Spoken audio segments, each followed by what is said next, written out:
Alright, I'm just trying to figure some stuff out.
Nah, we tried our best. We're gonna give up on that. Alright, let's do some stuff. I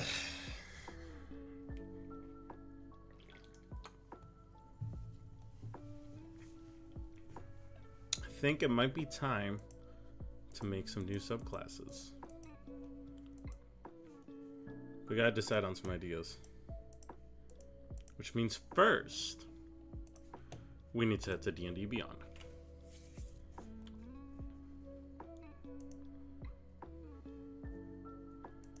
Now, the first step is always to check. There we go. Check to see what classes are already in there.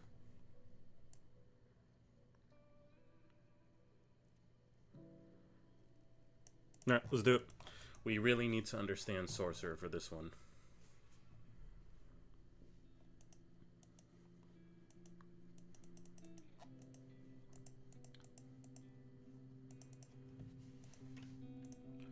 Alright.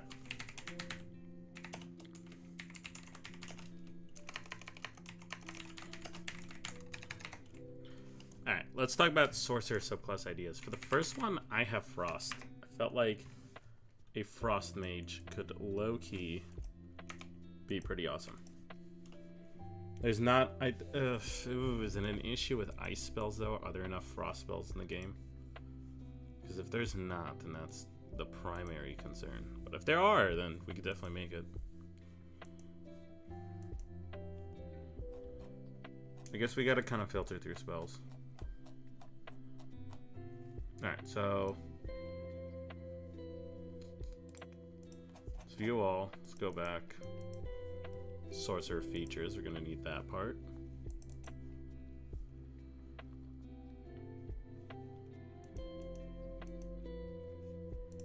Okay, I think you could sort it by damage type. Yes. Cold. Frost isn't a thing, it's just cold. Alright, let's see how many cold spells are in the game.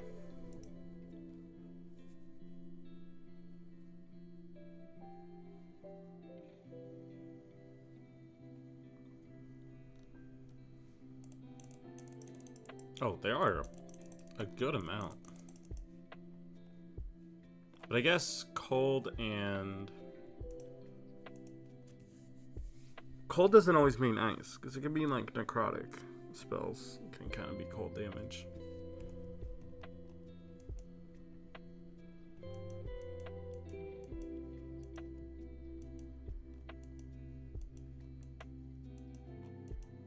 Okay, there's a good amount. The thing is, sorcerers can just meta magic at the end of the day. So even if there's not any frost spells, you could just convert the damage type to frost. So maybe that's what they do as like a frost sorcerer. Is they can either they have more charges but are limited to converting it to cold, but at that point you just make it that they can just turn things into cold.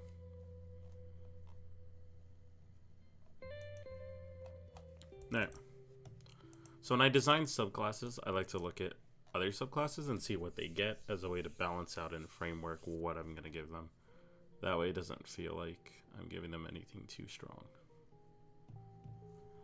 So, for Clockwork, you're getting additional spells, which is, you know, nice. You get a second feature, though. You can use your reaction to prevent the roll from being... okay, so you just remove disadvantage, advantage. So that's a control feature.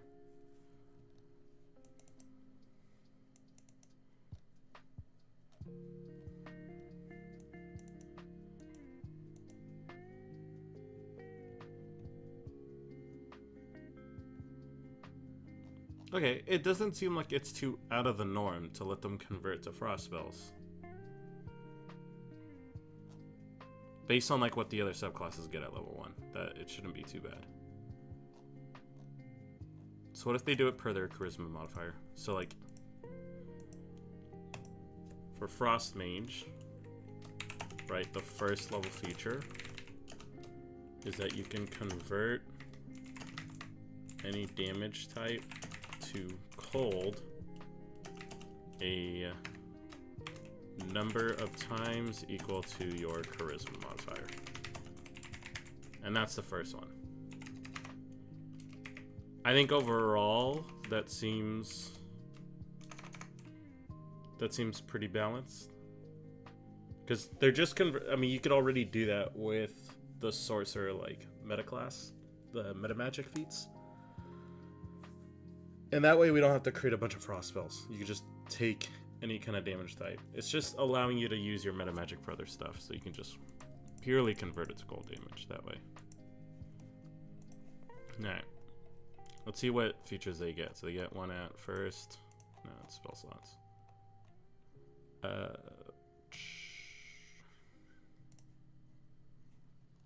It's going to be first, 6, 14, 18. So 1, 6, 14, 18. Did I read that? Did I remember that correctly? Yeah. Okay.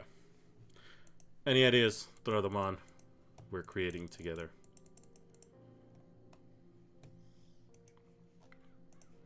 Now let's look at what they get at 6th level.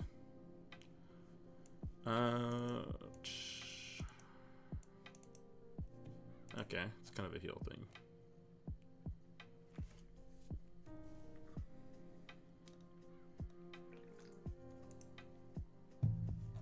Okay, I'm thinking for the 6th level feature is that sorcerers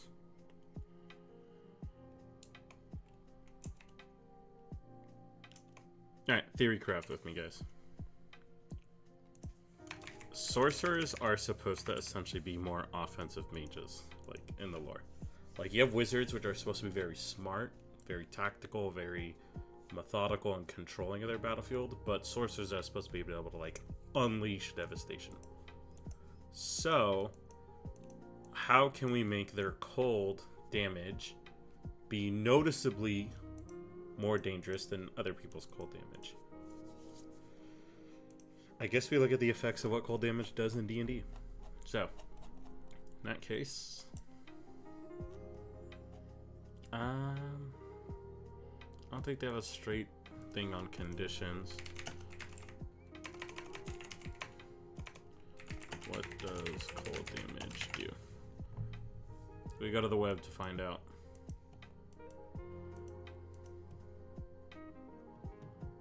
Okay, it doesn't say. Let's just look up 5e conditions, and then we could probably put some conditions on people.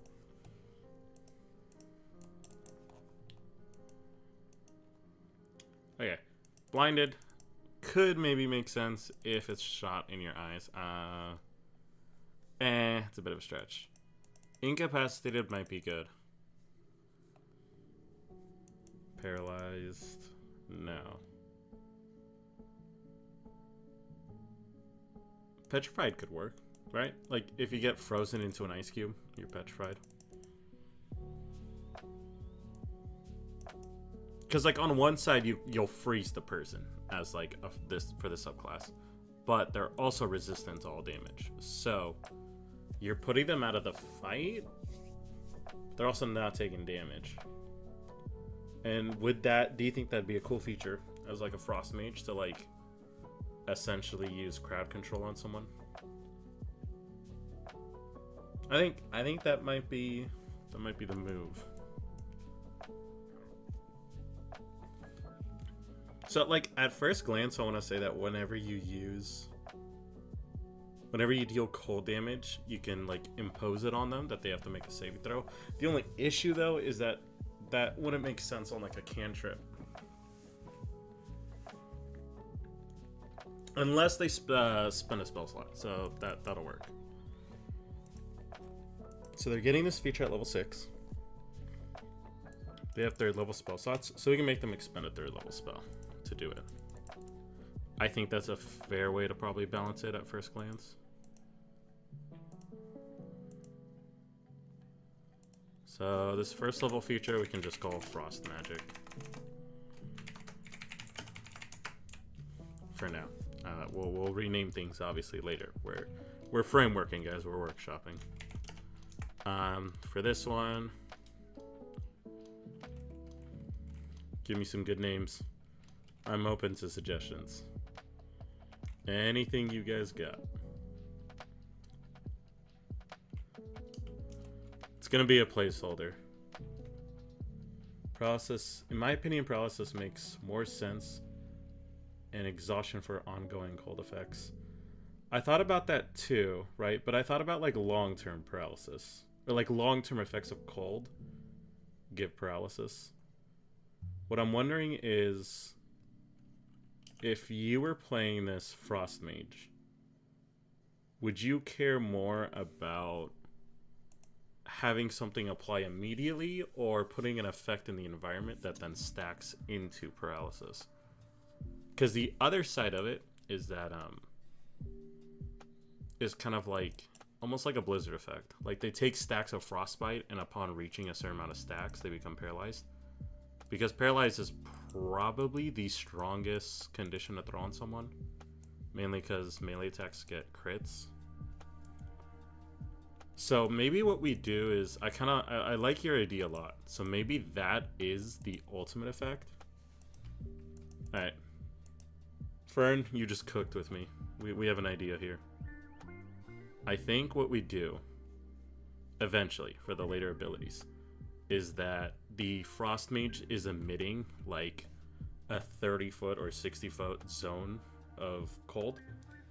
That's applying, yeah, see, it sounds cool. That's applying like this cold effect on people, so each time they have to make a saving throw. So it's very dangerous to be around the mage, and that helps them because their one weakness is to be able to, their one weakness is some guy shows up in front of them with a sword. So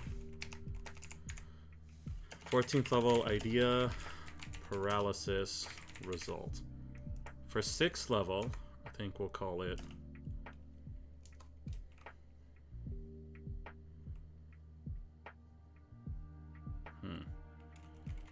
God, I suck at names. Oh, it's the worst thing about me.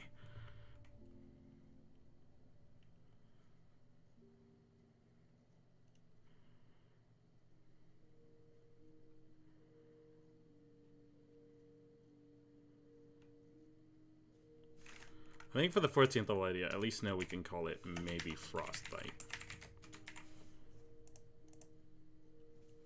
For 6th level, for now, let's just call it Ice Cube. Alright, so the idea of this one is that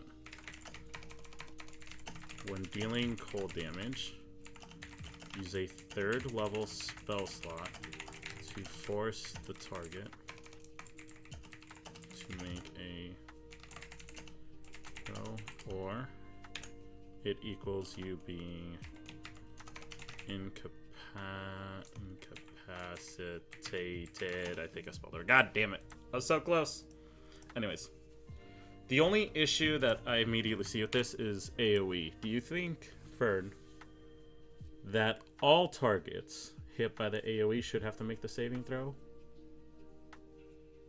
Or do we make it one target per spell level, and then if you use a higher level spell, then that means an additional target? So like at 3rd level, that'd be 3 targets, and then if you are hitting like 6 people, you have to expend a 6th level spell slot for that one.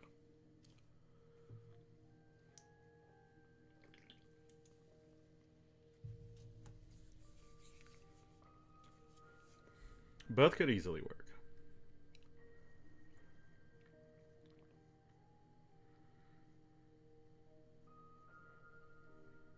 Both would make sense.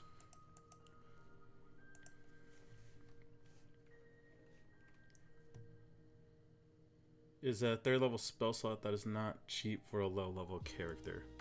It is not at all. And that's why I think like essentially doing one target per spell level allows it to be pretty balanced, because right at the start you can do 3 people, and hopefully at 5th level you're not really fighting that many people at once.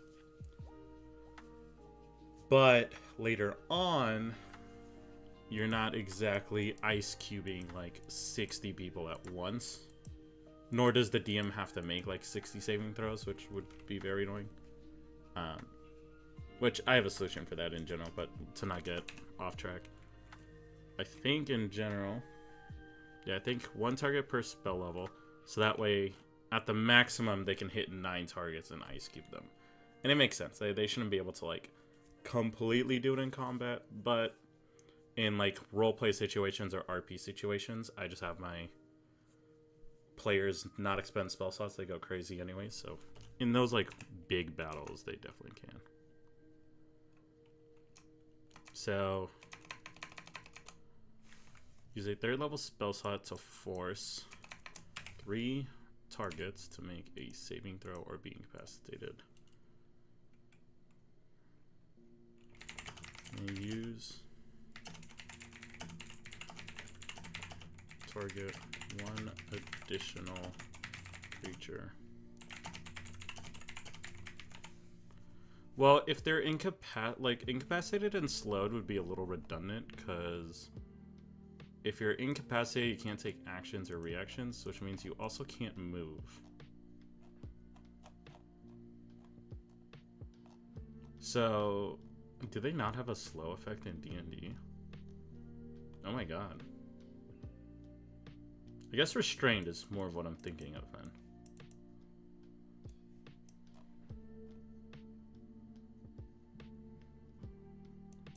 Or petrified. I was thinking of petrified. My bad. Yeah, petrified because if you're... Oh, whoops. They can walk when they're incapacitated. That could... Yeah, that could make sense. Yeah, true. Because they're just kind of dizzy and walking around. You are right. I think what I was thinking of was petrified then. Because you're essentially like... The idea is... You're like Mei from Overwatch with the ice cube. That's what you're doing to them. It's like you're turning them into this, so it could make sense that they have resistance to all damage during that, because if someone tries to attack them, they're hitting the cube. So they're incapacitated, can't move or speak, and is unaware of their surroundings. Yeah, that's why things like paralyzed say that their speed is 0.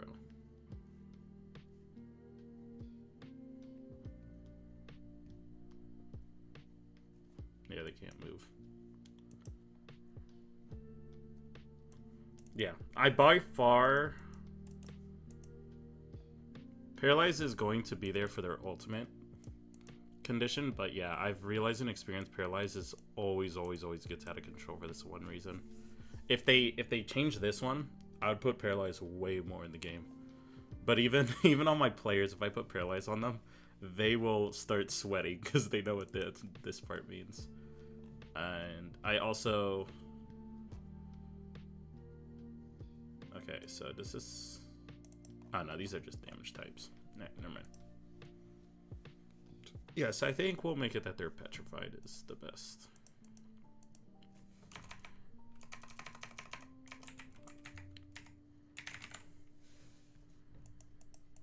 Okay, now the question is, what kind of saving throw do they need to make? The easiest one is Constitution. So for now, a con saving throw, just because it's a environmental effect that's affecting their body. Alright, Frostbite. So we have an idea for the 6th level spell. Everything is still workshop friend, by the way, so you know, we are always going to be free to change things. Don't be afraid if we change our mind later. So Frostbite. So essentially, I really liked your idea that eventually they will get paralyzed. I think what we want to do is do a Frostbite stack system. For now, let's just say that if you get 5, let's do it right over here. 5 Frostbite stacks equals you being paralyzed. And then now we have to deduce, how do you get Frostbite stacks? I don't want to say... So per turn kind of sucks, because there needs to be a difference if the guy does like 60 damage versus like 10 damage. So I think for every 10 points of cold damage, a target gains 1 stack of Frostbite. So the only issue with this... So this sounds really nice at first. The only thing is if they do 50 damage, the target is automatically going to be paralyzed. And I don't want it to be saving throw based, because 5 saving throws, they're eventually going to succeed, most likely. So that's pretty shitty on the player. But I like the idea of it being on damage. If I do 5, how does that... Or 20... That would take it to 100. That'd be too much. 15. Maybe 15 could work.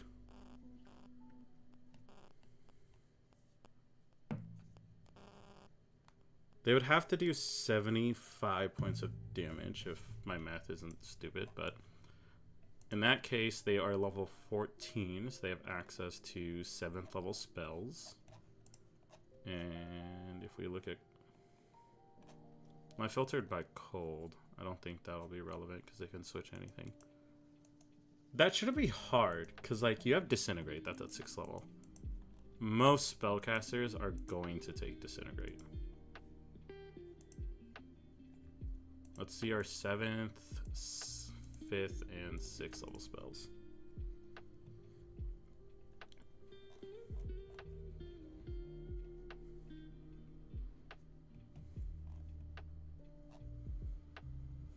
Cone of Cold is a staple. That does a maximum 48. It's but that's maximum, so you know it's not going to always hit that. It's pretty rare.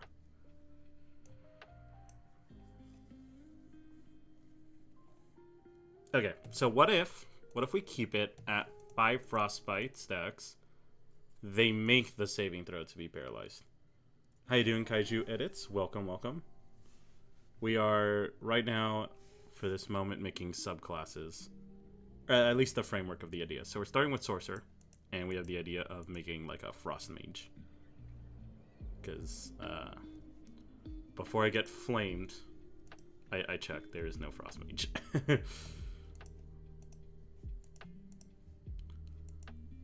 Okay, so I think at 5 Frostbite stacks, the target makes the saving throw.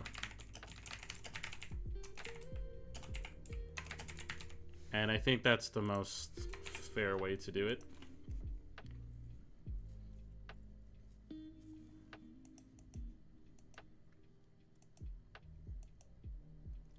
Yeah.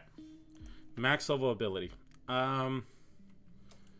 Okay, so when I think of a frost magic, guys, I think of 3 signature really cool abilities. 1 is a blizzard, 2 is an avalanche, and 3 is a comet storm.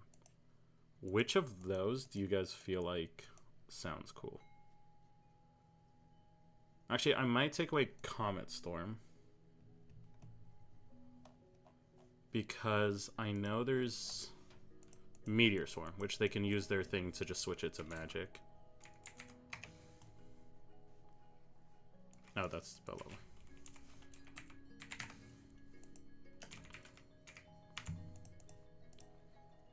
Frost Mage sounds pretty awesome, pretty noted homebrew. Well, this is the time to try it out. I'm happy to work with you. I've been doing it for a while, so feel free to share your ideas. That's how we make the best homebrew. Yeah, so sorcerers do get Meteor Swarm. I don't want to give them something that's redundant. I don't think they get anything, though, that, like, gives them a blizzard. And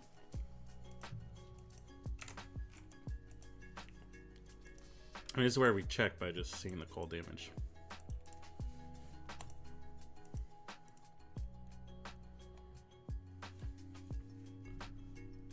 I feel like a blizzard would fit really well and be an awesome thing to act out. It would. That's what I'm leaning towards because it sounds cool.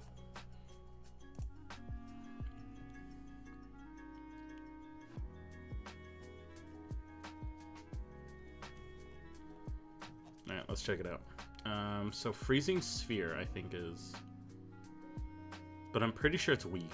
It's pretty weak. Explodes in a 60-foot radius. Con saving throw.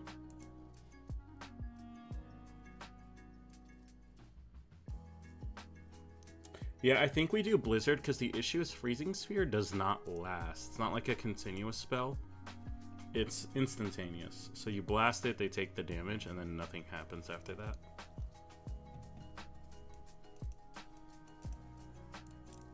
And then Avalanche sounds pretty,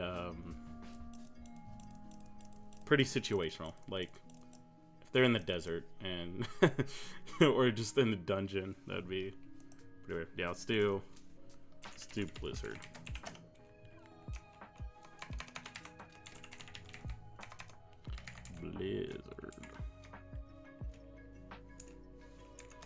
Okay, so as an action, once per long rest, release a harrowing blizzard. What should we compasses? What do you guys think should be the range of the blizzard? Does 60 feet sound too short? or too long.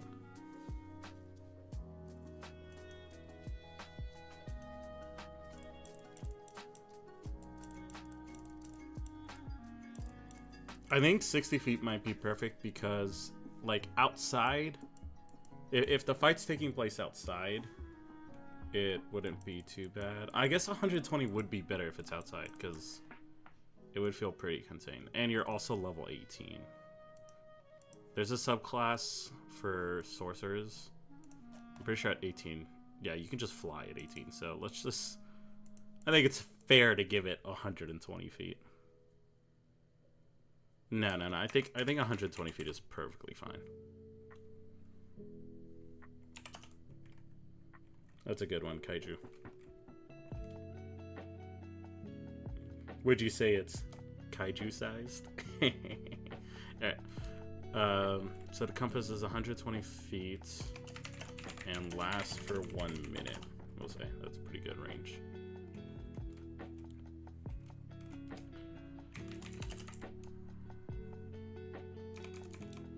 We'll say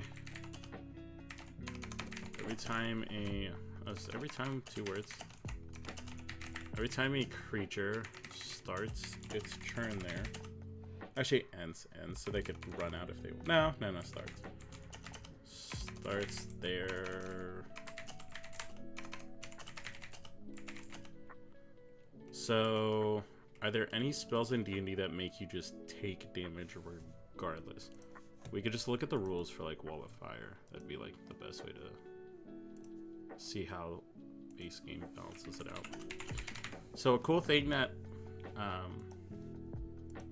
I do, Kaiju, since you're getting into homebrew, is anytime I make something, I look at like kind of already what D&D does if it's in the realm of already being done to get a framework of like how did they balance it out. That way your homebrew, you can ensure, is never too far off balance with what the game intends, because everything's built around like that kind of mentality and philosophy. So each creature within an area on a failed save, it takes damage.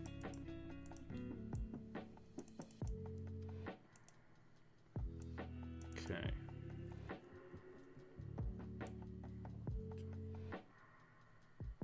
Creature takes the same damage when it enters the wall for the first time on a turn or ends its...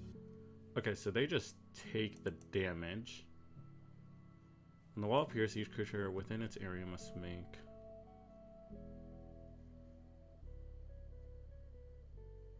Are these two separate damages?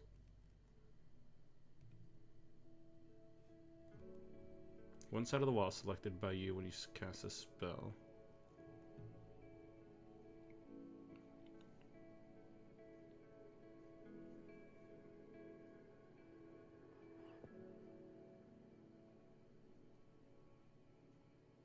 There's a lot of deals. Okay, so yes, there is a saving throw to be made.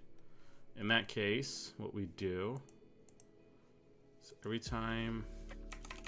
So it is ends their turn. Also, I put the wrong there. So every time a creature ends their turn there or enters for the first time, they must... Oh, we have two different text boxes. Put that down there.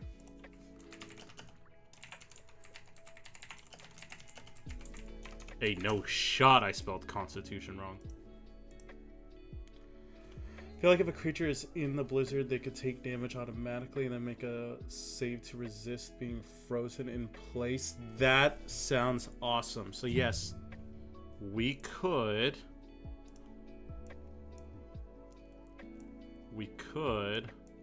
put these two... Oh, sorry, wrong ones. We could put these two things together.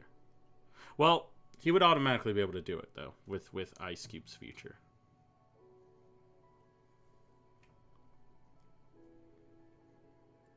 Making the blizzard extinguish flames and freeze water could be an easy way to add flavor and utility to the effect. Absolutely. Absolutely. Those are things that, like, always the DM is in control. And the name of the game is to, like, think about the environment they're casting it in. So, like, someone casting a blizzard in a dungeon versus out in the open versus in a kingdom, in a tavern, always consider the environment around you and like what the element affected does to it. And that plays into like what they are as well. I've had some people be very smart with the freezing sphere.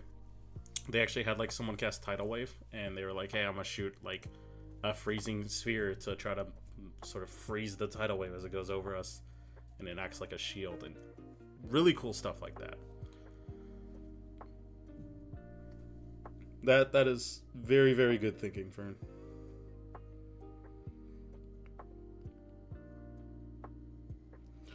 So back to Kaiji was saying that automatically take damage to make a saving throw to resist being frozen. The thing is, D&D very rarely wants you to just take automatic damage until you succeed a saving throw. I think the only time you automatically take damage is like falling damage. It's very rare they make you just straight up take damage. So if that's the case, well, what we do is we do normal spells, right? If they succeed, they still take half. So you must make a Constitution saving throw. Or take... What's a good spell damage? 18th level. Wall of Fire does 5d8 at 5th level. 4th level, so it needs to be much higher than that. I feel like it would be balanced if it were a smaller amount of damage plus the condition. Yeah, that could work too. Well, by making it... Okay, so that's the little secret D&D does to trick people, is we are going to step off over here for a second. So, if you have a warrior with a sword,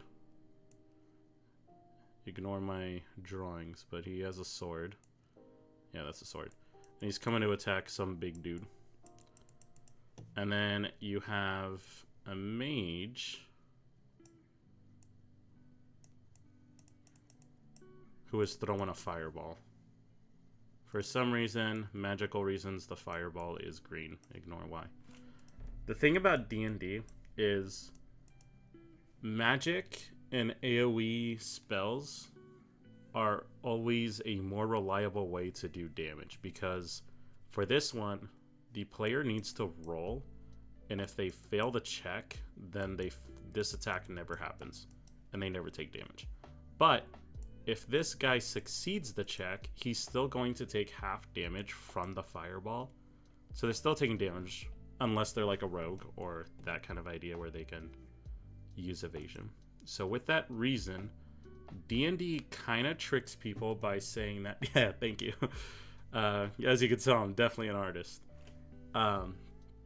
D&D already kind of does have guaranteed damage. It's just conceptualized in a different way that makes everyone okay with it, so that everyone is going to take damage regardless. So fireball does 8d6, so that damage is coming out regardless, and the saving throw is really just trying to minimize the damage, ignoring, like, we're not talking about resistances and features like rogues and all that stuff. So in that case, they're gonna take damage regardless, unless they're resistant to frost or cold damage. So for now, I'm just gonna say 10d10 or 10d8. So that's like 80 or 100 damage. We'll do 100 damage, because they can only do this once per long rest.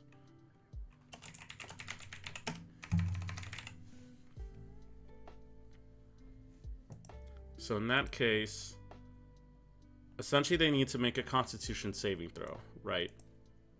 If they don't succeed, they're taking half of whatever you roll for 10d10, so that's potentially 100. And that means that the Frost Mage could also use his feature Ice Cube to, on top of doing the damage, force them to make another con check, or else they'll be petrified. On top of that, though, if they get 5 stacks of Frostbite, they also need to make a saving throw or get paralyzed. One thing we could say that could be some cool synergy is if the creature is petrified, they have disadvantage on the roll.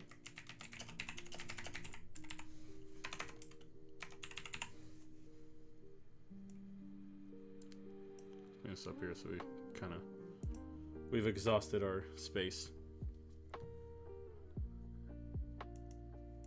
So what this does is it kind of creates, at the end of the game, you're creating a build off of Blizzard being your main core. So the ideal work is, does Paralyzed and Petrified stack? They technically do. The only issue, though, is that they kind of also cancel each other out in a sense, because Petrified makes you resistant to damage. Paralyzed makes attacks crit if they're melee.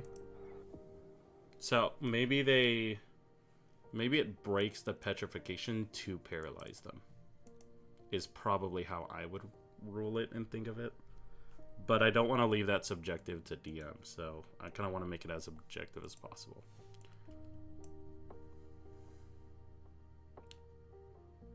So maybe we ignore the disadvantage and not complicate it. Just keep it like that. Question I have, does the subclass have any way to cut through cold immunity or resistance? As if I remember that is one of the most resisted damage type. It is, and the idea is we are expecting them to take a feat. If we go to the feats over here, it's in the ease. Elemental Adept is a feat you can take that lets you choose a damage type, and you could ignore the resistance to that damage, so that they could choose frost, or cold rather, and completely be able to overcome that. Also, it lets you do a little bit more damage. You turn a 1 to a 2, which is not crazy. I thought about giving them that already. The only issue is that Storm Sorcerer is a thing, and they don't get that, so this already kind of wants you to take that feat anyways. So to kind of create it consistently, you would want to follow that guideline as well. That being said, though, if you actually go to my shorts, I have a video or a little short that says that, like, on universal levels, I give people AS or feats as well for that exact reason, so everyone can kind of customize stuff. I believe the universal ASIs are... Okay. So 4, 8, 12, 16, and 19. Whenever my players get that level for their ASI, I also tell them to take a free feat. And that's usually when they can grab the necessary stuff for their build, or grab stuff that, like, they wouldn't even have thought of, like Linguist. Suppose another question is, does the subclass have a way to get itself cold resistance? Ooh.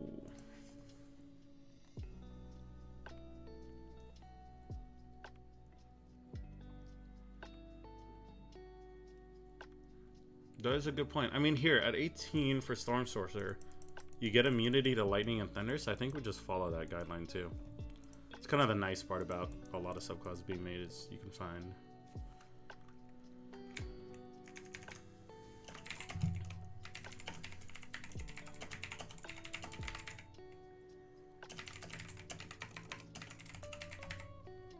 And the ability Blizzard. Why do I keep spelling damage wrong? I'm having brain farts. Let's bring this back down. Yeah, no, that's a good one, Fern. Thanks for reminding that. It'd be pretty embarrassing to take cold damage as a frost mage. Personally, I feel like 18 is a little too late, to be honest. Like, if I was to make Storm Sorcerer, I would honestly probably give it immunity at 14 and give it resistance at 6. And I feel like if I had a player who came to me as a Storm Sorcerer, I would do that change. So I think I will do that change for this at least.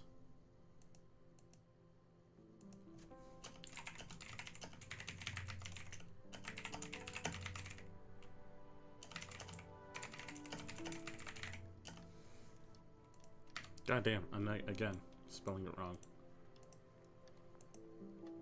Yeah, that's the idea. Is at 6 you get resistance, and then at 14 it turns into immunity.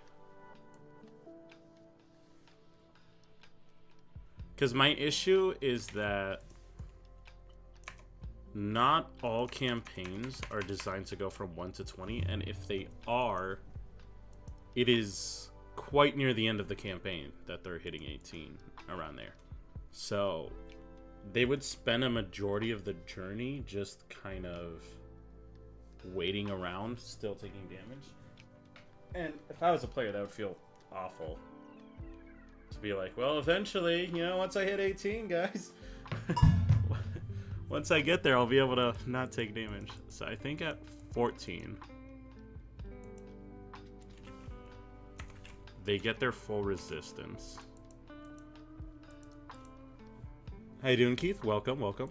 We are making a Frost Mage subclass for Sorcerer. So as I was saying, I think that, yeah, it makes a lot more sense. It would just suck, especially because there's a lot of DMs that like enjoy different levels. Because for me, at least, I find D&D's level 1 through 10 way more fun than 10 to 20. And not just as a DM. For DM, I mean, I honestly probably prefer this because more lore involved stuff is going on. But from 1 to 10 is where you kind of get the classic D&D chaos, the adventures, everything that's going crazy. I have not named the Frost Mage yet. I try to stick to the naming of what the subclasses are, and for Sorcerer, it's not exactly creative. It's just straight up like Shadow Magic, Storm Sorcery. So we could just call it Frost Magic, but I feel like we could get a cool name together. Frost doesn't have as many. I guess that's the words associated with Frost, right? Because with like fire's easy. Fire, you have like Ember, Pyric, you have Molten, like all kinds of stuff. What do we have with Frost?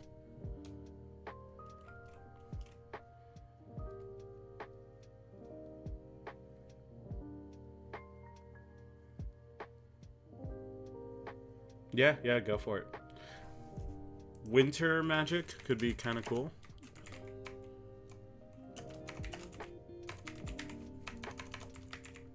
Like a winter mage, I guess. Let's try this right over here. Let's change this to names for the subclass. You guys think about this over time. Doesn't have to be now. So our first contender is probably just the very obvious, very simple Frost Mage. Winter Mage is another one. And then we'll revisit this. I think we got, for the most part, all the features that this Frost Mage would get. Because coming into this, I didn't want to make more spells just for Frost. And I know the meta magic, so that's the very, very cool thing here, is class features, where that meta magic at? Okay, so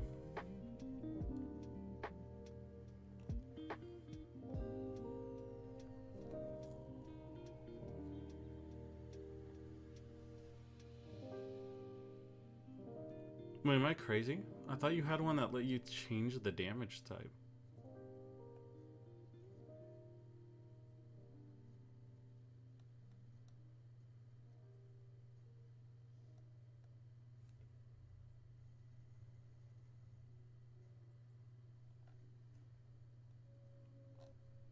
Unless is it?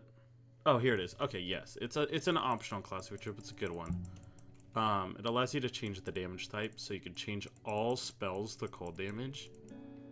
I don't want to force them to keep doing that, so I think we just give them the ability to do it per their charisma modifier. Oh, we got some ideas. All right, so we have Winterbringer. Ooh, Chilled Soul. Hail Mage. That sounds cool. Frostbite Fritz. Frostborn Bloodline. Or just Frostborn. All sorcerers are Bloodline, so yeah, we could do Frostborn. Frostborn sounds good. Hail Mage. Frostbite Fritz. Sounds very funny. How you doing? Nothing. Welcome, welcome. Alright, so I think all these names are better than Frost Mage by itself, so we can just kind of get rid of that one. You can also get rid of Winter Mage, because Winterbringer at least sounds better than that one. Chilled Soul. Chilled Soul sounds like it's a double meaning, you know what I mean? Like, you could be a very chill person, but you also have chilled magic. Frostborn is probably, I think, the most fitting. I do like that a lot.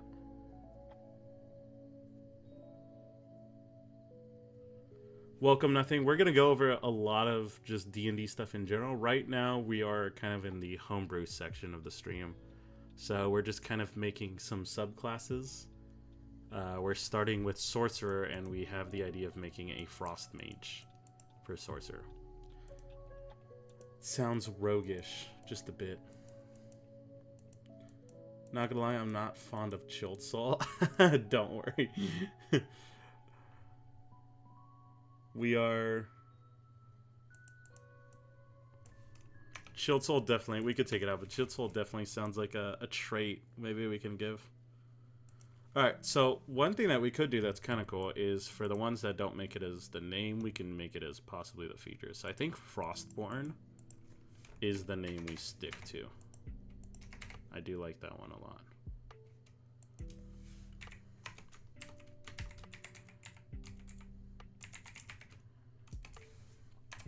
Frostborn. Okay. So now we need to... Oh, don't want to delete everything. Now we need to essentially name... I just said I won't do that. Now we need to name the features. And then we'll essentially have this locked.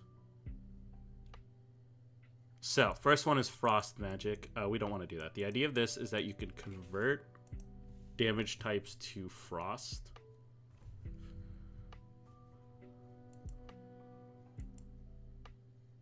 Which could be Winterbringer, right?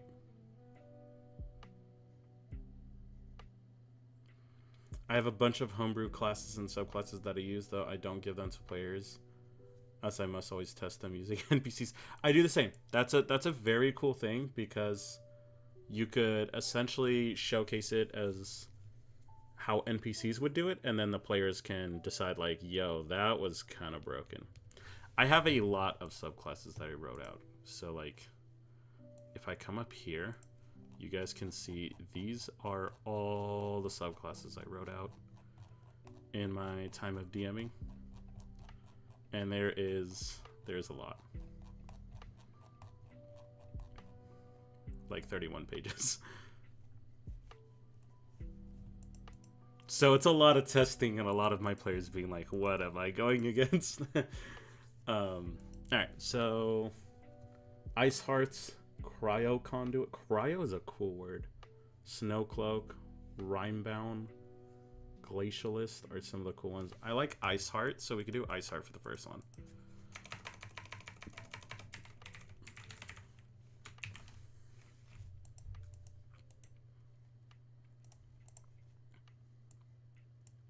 Yep.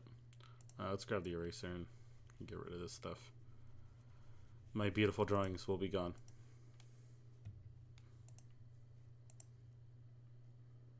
Cryo Conduit. I do like Cryo Conduit as well.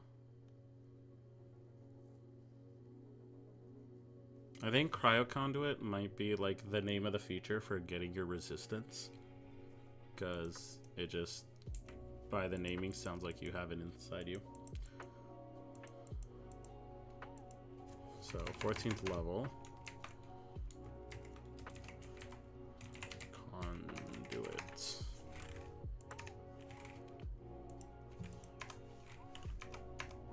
Go over there. I'll erase that.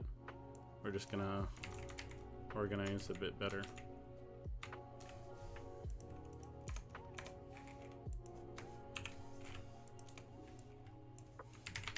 All right. Oh, italicize that for me, please. Make it, give the little squiggle. Makes it look official. Oh, god damn it. Alright.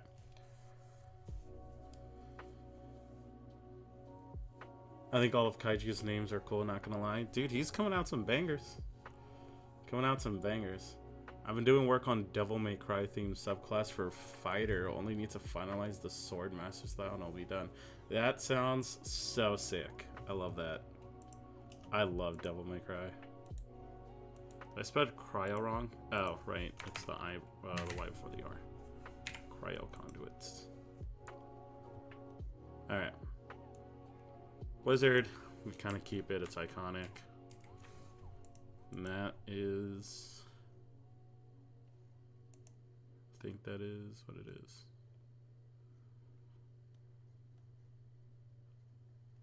Well, actually, we could just change Blizzard to Winterbringer.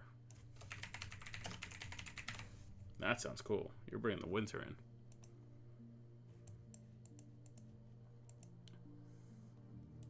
Did I spell conduit wrong? Well, it's in the dictionary now. Okay.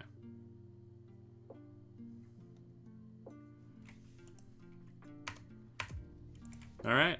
I think we've done Sorcerer pretty solid here. I have a subclass called Security Guard Artificer that I've homebrewed.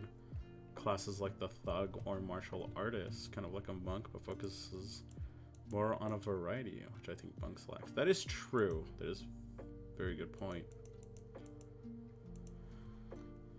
My most popular subclass that I have seen my players play out of all the ones I've made was like the first one, which is an Arcane Gunslinger, and is like using magic bullets. So you kind of craft magic bullets that you can use in your gun, and they can like do a lot of stuff, as you can see. Then you can choose between like a rifle and gunslinger, all this stuff. But we are not going to go over the long list of stuff that still needs to be beta tested. Alright, I think we got Sorcerer down. We can now choose our... So we have two options. We could choose our next class, guys, and go through another idea. Or we can check out what other people have made, because D&D Beyond's nice enough to have a homebrew section.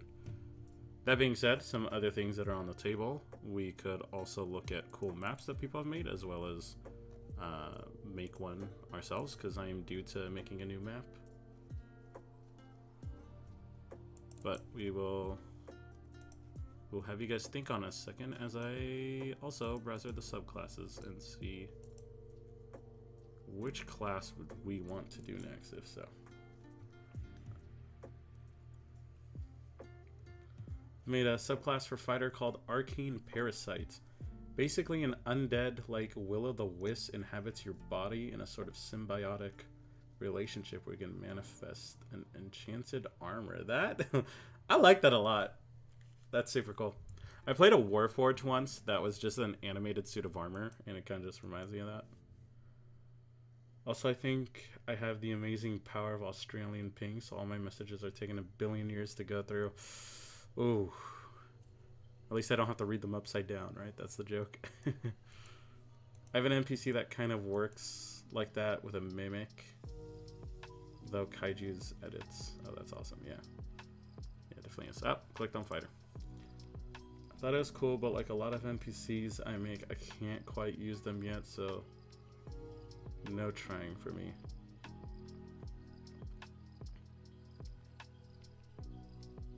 Yeah, that's always the tough part, is wondering when it is appropriate time to make a subclass. Alright, there is one subclass I've made that I need your guys' opinion on, rather, because it's a bit of a hot one to say. It's definitely been a contended. Okay, here it is. So, this is inspired. Has anyone here played World of Warcraft at all? There is a subclass in World of Warcraft called Outlaw Rogue, right? And these guys have a feature called Roll the Bones, which essentially the way this class works in this game is they roll a set of dice, right? And it gives them various buffs. So, I took inspiration off of that, and I made a subclass for Rogue that would roll different dice. So you roll 66. And then based on the number that it lands on, you get different buffs. Now, some of these buffs are very powerful. I will give you credit. I will not downplay or sugarcoat how strong some of these are, which is why it's completely being beta tested. But it's also an idea for a campaign where a lot of the classes are going to just be strong in general. Kind of more like a theme park for them to go crazy with. That being said, though, the important thing I need you guys to know is that I've put a special condition. The idea of this class is you make a deal with fate. And fate gives you the magic of rolling the dice. Because the idea is that if you're in control of your fate, if fate doesn't decide your destiny, you could come out with a better path than what it intends for you to do. So, if you roll all 6s on your dice, you get all the benefits of these for 1 hour at its max value. And the way, I'm explaining this very poorly, but the way this works is, let's say hypothetically, you rolled 3 1s, then you would get 3 stacks of this number 1 trait. So if you rolled all 6s, which is a very, very small chance that you do, you get to get all the benefits at their max level. However, if you roll all 1s, your character will have to forfeit their soul to fate, and they can only be brought back by a wish.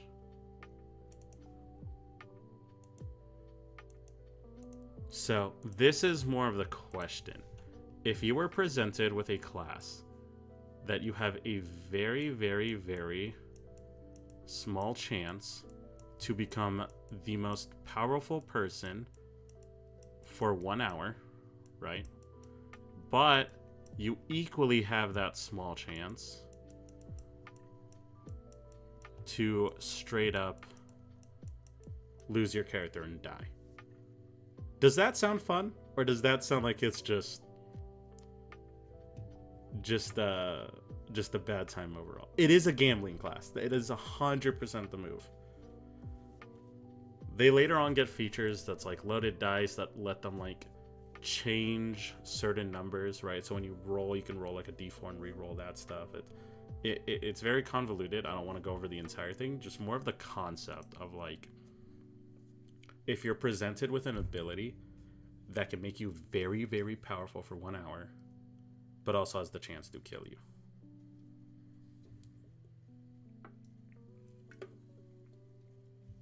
I'd play more paranoid. Yeah, and that's an interesting way to play that subclass. Because I intended that the subclasses play like, you're essentially pretty cocky, like, oh, I like to gamble my life, you know, like I'm more on that high risk, high reward.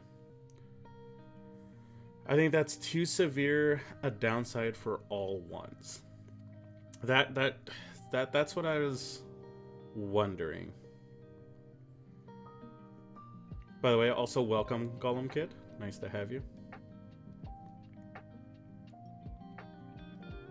Crippling a character for 1 day. So yeah, I think overall maybe death is too drastic. So there's 2 options. One is that they lose the dice and they have to choose another subclass for rogue. How does that sound? I feel like there should maybe be a way for other people to save you, like maybe it reduces you to 0 HP if you don't get healed or something, you die. That would definitely be better than straight death. I could at least agree with that. I think maybe the best thing...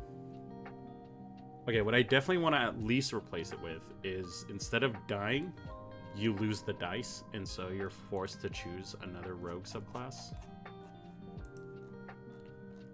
There are plenty.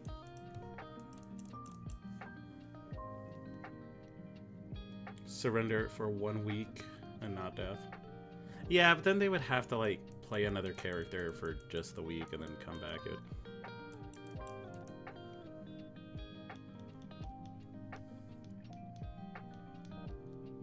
Or Keith, maybe you're onto something. Maybe they don't die, but their character gets imprisoned and the party has to break them out to get that character back.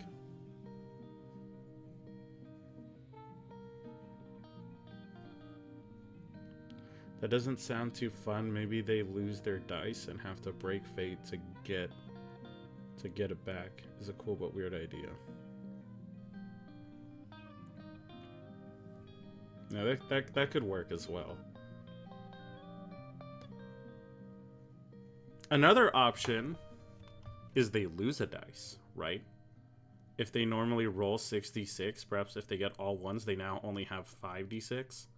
And if they get another one, it's 4d6. And eventually, with terrible enough luck, they have no more dice. Kind of like that one deck of many things effect where you're yeeted into a prison somewhere. Exactly, right? I'm pretty sure that's exactly it. Thing is, a lot of DMs say that if you put the deck of many things, like expect your campaign to go to sheer chaos. I'm not gonna lie, guys. I always put them in. I love putting this shit in. Could it derail stuff? Absolutely. But what is D&D without some derailment? Which is the one that teleports you?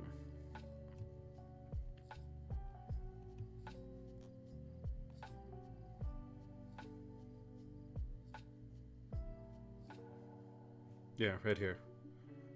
And a powerful person also blocks you. And then Wish will just reveal where you're at.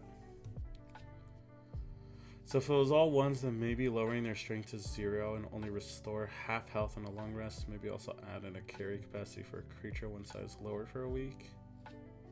Maybe they cannot use the dice until they get 1d6 nat 20s or nat 1s.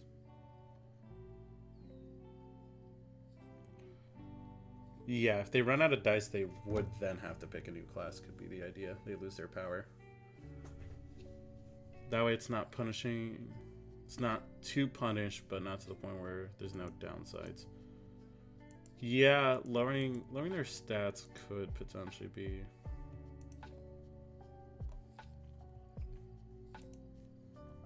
something. Don John is the name. I think I missed it. Oh yeah, it's right here. Yeah, I remember there's two of them because I remember there was a campaign where someone rolled, like, pulled from the card they got the Don John one, and then the other player was like, "Oh, let me do it," and then they got the other one that teleports you the void. It was how I lost 2 characters instantly. It was a little funny, but they took it pretty well. I was proud of them. Yeah, we'll work around it. It's not too important of a situation. Welcome, Barathorn. Cool name. The one problem I see with the subclass changing is there's really no reason to just choose it for that one burst of OP.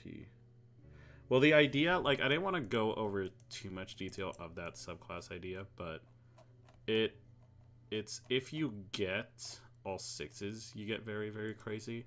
But in general, the abilities are pretty powerful in my opinion. So, for example, this is giving you extra crit chance based on how many stacks you get. This one's giving you move speed. This one is allowing you to essentially do a bleed damage, where like next turn they take a certain amount, like a fraction of it. This gives you an extra attack. This gives you AC. So what is the campaigns you run about? I run a lot of different ones. This one is intended for one where the players are definitely given very, very powerful options. So it's what I call, like, essentially when you run D&D, the term is very quickly called theme park campaigns. And these are one where players are very, very, very powerful. They're going to be strong. And so you're kind of getting into very crazy, very large scale stuff. And it's just designed for the players to have fun. The only reason I usually run these is if I have new people coming to D&D. I don't do it to give them the expectation that that's how D&D's normally run. I do it so they just see what the fun of D&D is, kind of at its crazy. And these are typically 1 to 3 month campaigns. They're very short. Especially in the context that, like, most of my campaigns are a lot more serious tone and they last 1 to 2 years. So typically before I get people into this one, I just throw them in this one so they can kind of see what all the fun of D&D is, where things can kind of get crazy. It's also my time to kind of show them that, like, the story could end in failure if you guys don't, you know, based on your decisions and your actions. So that is kind of the time where they can get some very powerful stuff, but it can also destroy them in times. But enough about the rogue. We will definitely take away the event of you dying. I think I agree with you guys. That is definitely too brutal. But we can jump into other things. Alright, I did have an idea for a campaign, guys. Okay, listen to this idea. This one is called Hardcore D&D. Alright.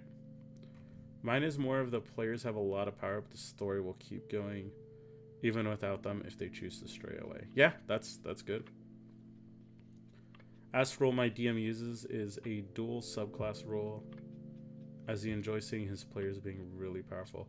I wish you had, like, a way to, like, it sounds weird, but to, like, take dual subclasses. At first I thought that, like, okay, past level 20, that could be an idea, but by level 20, people are usually ready to try new stuff. Sorry, I was drinking. So it usually makes it a little more weird. But that does sound cool. That does sound right. Alright, guys. Hardcore D&D. Listen to this. A lot of times my friend will call me and he'll ask me, hey man, midnight coffee, how do I make death feel scary in D&D? Right?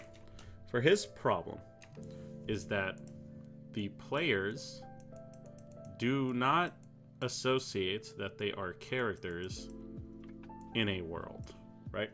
They understand that they are players that are essentially playing a game. So, he said, hey man, the issue is that if I put a very scary green devil at them, I'm just going to say green because that's the color we're using. A lot of times my players are just going to be like, oh, haha, I'm not actually scared, that's just a devil, blah, blah, blah. It doesn't matter. Alright, guys, I cooked with an idea that is terrible, but it's also genius. Hardcore D&D. When your character dies, the player is removed from the campaign. You have to leave. You're gone. Sayonara. Capiche? We'll see you in the next one. Tell me that will not give you... It's so bad. But tell me that will not give every player the appropriate roleplay to scary situations. Because you know if you bite the dust, you're gone. Everyone's gonna continue on without you. You don't come back as a new character. You don't get revived. Maybe there's a way to revive them, like, in-game. If this actually happens, because... Have you ever played Gestalt Campaign? I have not. Min-max is central for real. Laughing. Yeah, I would 100% tell them min-max the best you can because you need it.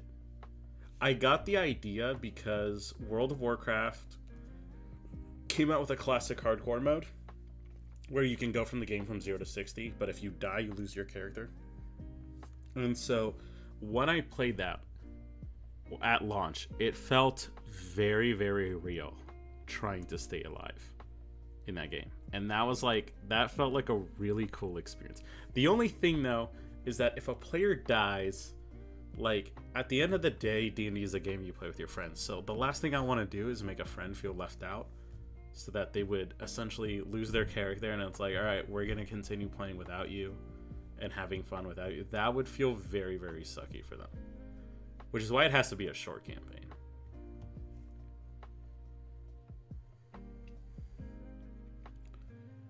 Beer Barian coming in hot with 1500 HP.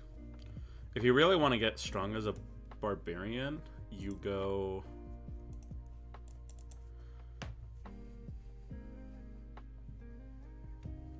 Let's see.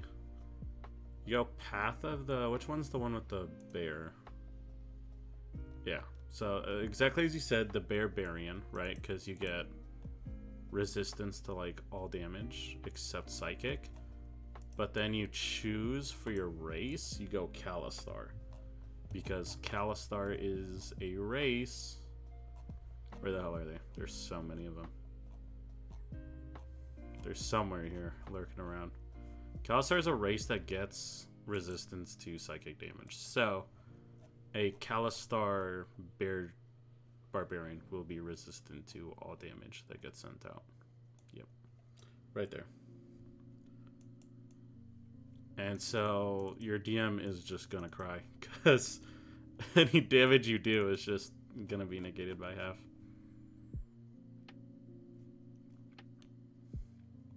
Alright guys, what do you feel like you want to do? Do you want to create another subclass together? Do you want to check out some homebrew that the community have made? Or we can check out some maps people have made on Incarnate. What sounds very interesting to you guys? You can combine Totem Bear, Kalistar, and Moon Druid to just make this unholy abomination. Yeah. Oh god. He just gave me a new nightmare, dude. Well, Druid is already annoying at level 20 because they have unlimited shapeshifts, so they're just... You have to do a buttload of damage. But I mean, any character at level 20 is usually hard to go for that reason, as they should be. They're level 20. It should be easy to just wipe them out. Except for bards. I usually find that bards are easy to kill. And obviously, wizards with their low health pool. Powered Kill is a very powerful ability, but if you guys want to know what is actually the most powerful way to play the game, the most broken class, unless it's Ranger. I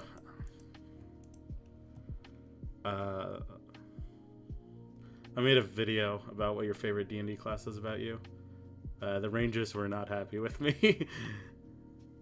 I enjoyed making the subclasses with you guys. It's very fun. By the way, can you do a stream where you go over your opinion on our ideas we send you? Yeah, absolutely. Absolutely. Most of my streams that I want to do very community-based, of us going over stuff I make and stuff you guys make. And that's also, right now, obviously we don't have a large population, so we'll be using stuff that other people make and post on websites.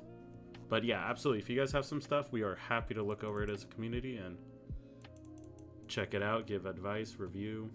Oh, so what I was saying, there's a subclass called Chronergy Mage.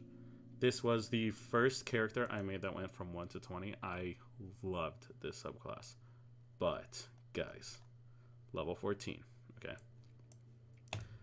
This thing lets you, as a reaction, you can force an ability check to fail, essentially. That's the important part, right? It says you can succeed and all that stuff. We don't care about that. You can force a saving throw to fail as a reaction. And this is not a spell, this is a feature, so it can't be stopped.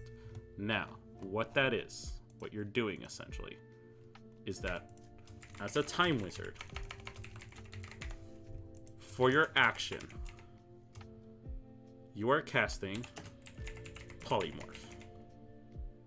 Okay. Then, if they fail the saving throw, that's good. That's perfect. If they don't, though, this is where Time Wizard comes in, because you use your reaction to cast Converging Futures. I think that's what it's called, which will force them to fail the saving throw, right? Okay, so what are you getting at? You polymorph them. What's the big deal? The thing about polymorph is, if you polymorph someone who has, let's say, 250 HP, and you turn them into a bunny that has 20 health, right? Or whatever it is. That'd be pretty impressive if a bunny had 20 health. There is a very, very scary spell that the only thing that stops it is health. And if some of you have played D&D at your max level, you're going to know what I'm talking about. Legendary resistance, that is a very, very good debate. If a legendary resistance should be able to negate that feature, that is actually a pretty good circumstance, and we're going to talk about that after this, because for those of you who play D&D at its highest level, you know the spell Power Word Kill. For those of you that don't know, Power Word Kill is stopped by one thing. If the target has over 100 HP, it does no effect. Otherwise, it immediately kills them. It doesn't drop them to 0. There's no saving throw for it. You snap your fingers and they're dead. Which means if you turn the 200 HP person to a 20 health person and then cast Power Word Kill, you insta-kill them immediately. And this is all within one turn. So whatever your DM puts in front of you, unless you have over HP, that's the thing. You are polymorphing them into something that doesn't have it. And I'm pretty sure I checked. Rules as written is that technically, right? The DM is always free to change the rulings when they need to, as sometimes they really should. But technically, if it has less than 100 few points or lower, it's just dead. In the same way that I believe technically if a druid is under 100 HP, like a level 20 druid, in their wild shape and they cast Power Word Kill, it would technically instantly kill the druid. And that's supposed to be like how you stop them. But that is just something to consider if you ever want to make someone cry, which you shouldn't. But, you know, I supply you with the information. That's my job here. You do with it what you want. And then they just cast Meteor Swarm to deal hundreds of damage at a range of a mile, because wizards. I made a short called Time Bomb, and it could explain something I also did to make Time Stop feel really, really good when I casted that. But yeah, that is what I found to be the most rules as written, most powerful thing in D&D. It's how you can just instantly kill anything. But yes, that is what Fern brought earlier is a good topic. Is for those of you that don't know, monsters have something called legendary resistance, right? So let's just go to the highest CR ratings. Actually, I could just explain, so pulling it up. So what legendary resistance is that sometimes, let's say you have the party here, and they are fighting the ultimate boss, whether it's the BBG, whether it's a dragon. If you look at their monster manual, it might say that they have legendary resistances. They typically have 3 charges per day.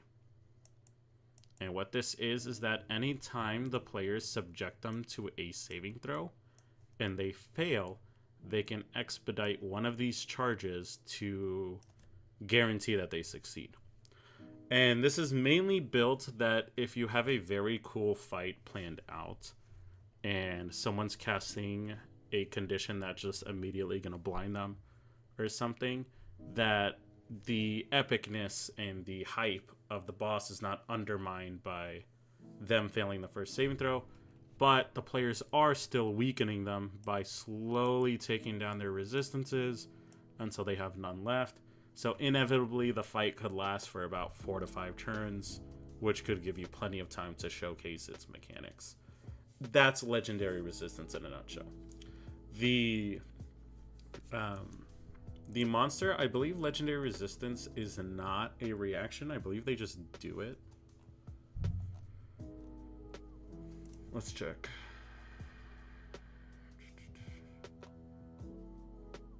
That's what the Bahamut not have it. Oh, Bahamut, you do not have it, buddy. Oh no, here it is. He has 5 per day because he's just built different. Yeah, he can choose. So yeah, you can see if they fail a saving throw, they can choose to succeed instead. They have 5 per day. It doesn't cost a reaction or anything. They can just do it. So, try to create Magin. I never know how to pronounce the word. And Necrotic Wizard. That does sound cool. I feel like the company called Wizards of the Coast kind of made Wizards OP in the game. Or even Simulacrum and Wish. I'd say congratulations, you just used 4th and 9th level spell support skill. A bunny foreman with that. Your turn concludes with the boss regaining his original body. It's always at the discretion of the DM. But here's the important part. Does the legendary resistance, do you think, overcomes the feature? If you guys are the DM and you're presented with this, you want to use the legendary resistance, or let's say you're another player and you see this happening between the DM and the player. The player is using the convergent future as a wizard, and the DM is using their legendary resistance. Which one do you guys think should overpower the other?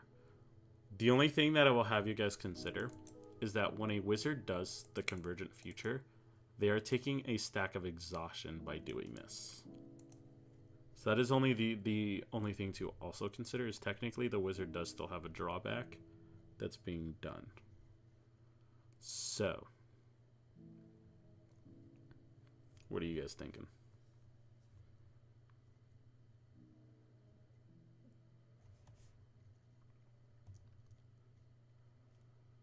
Also, nothing empty. Sorry, I missed the message earlier. I would like a critique from a pro about the security guard and the drone operator as a subclass. I am definitely happy to look at them.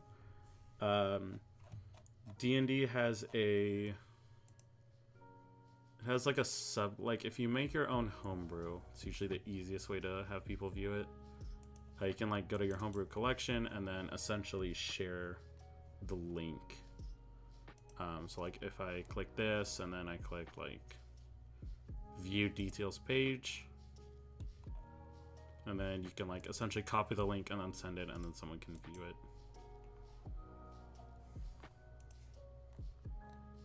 I think it would cancel, so it's just a regular roll. That might be the most fair way to do it, actually. Nothing is like, essentially we just go off of the roll. The two features cancel each other out, and whatever the roll is decides what happens. I kind of like that. I think that's most fair. Legendary resistance should trump the feature. That is also respectable. I don't think either side of the ruling would, I feel like, would be unfair.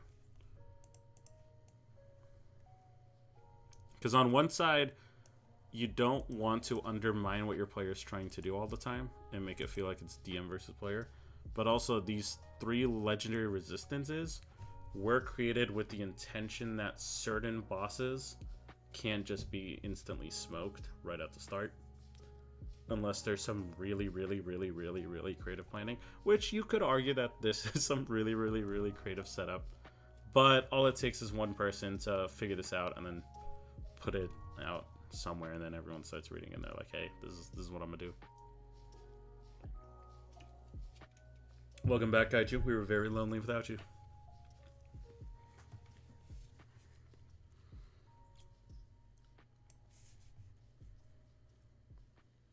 But yeah, I don't feel like either option is a bad one.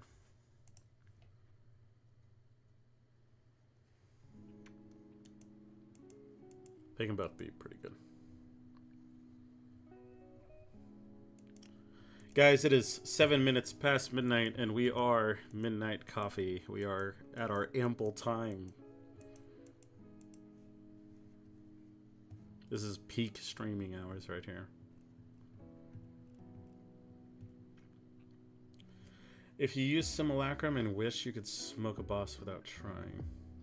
Well, the thing about Simulacrum is it limits you to like 7th level and lower spells that you can use. I remember I had a player who tried doing something of like using Simulacrum to create another Simulacrum, and it was giving me a bit of a headache. I was very young in my DMing career. I think I spelled Simulacrum incorrectly. Let's just do Sim. Not for me, it's 6:30 in SA. Oh my god. The Australian time.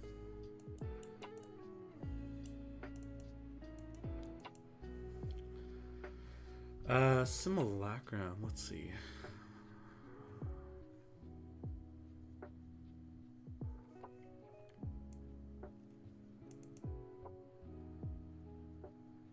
About has half its HP and is formed without any equipment. Oh yeah, no, I think I could cast whatever spells you want it to, like as long as you have it.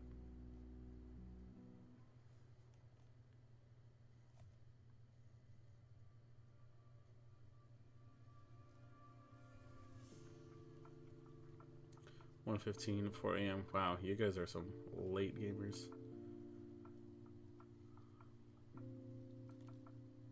Congrats on 12K. Thank you so much. It's my first video that relatively, for me, blew up because comparatively, 12K was a lot of views compared to my other videos. Thank you so much. It was a wonderful surprise when I woke up and saw that many views. I was very happy. It also brought in a good amount of subscribers. I jumped. I think when I posted it, I was at like 70 or 80. And now, very, very thankful to you guys. I am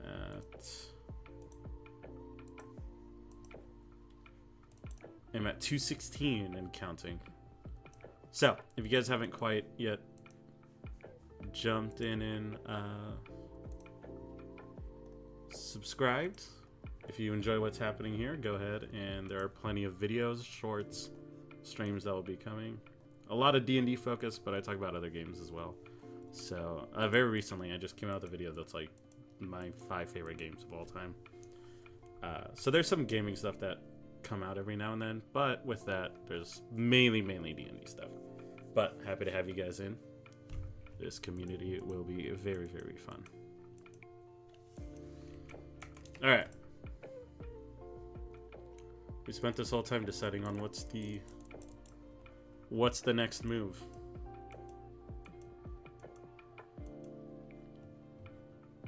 (809) haven't slept. Welcome, Grantico. Oh, you guys are some late dozers. Don't worry, I'm there with you guys. Good idea, forgot to sub. Well, thank you so much. I appreciate it. Create Imagine plus Necrotic Wizard level 14 is quite powerful too. Yeah, Necromancer Wizard I've heard good things about. Custom race. I have made a lot of races, actually. They are very fun. And I feel like I've accidentally exhausted and made too many before I started streaming. So I wish I didn't make as many, but we could definitely make one. 14th level Command Undead.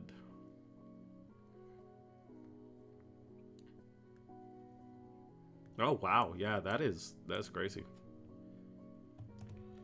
Have you played Baldur's Gate 3? I have, up until Act 3, and then my computer started getting a little wonky and not loading some assets. But Act 3 was absolutely amazing. Or not Act 3, Baldur's Gate 3 is absolutely amazing. I love that game so much. We could play it. Yeah, maybe I might just download it then, once I go to bed, and then tomorrow I'll probably stream it. Oh, 10th level. You have resistance to recocking. Your hit points can't be reduced. I spent so much time dealing with it for. Oh, hit point maximum can't be reduced. Sorry, I read that wrong. It said hit points can't be reduced, and I was like, how? Yeah, that's awesome. That's really good.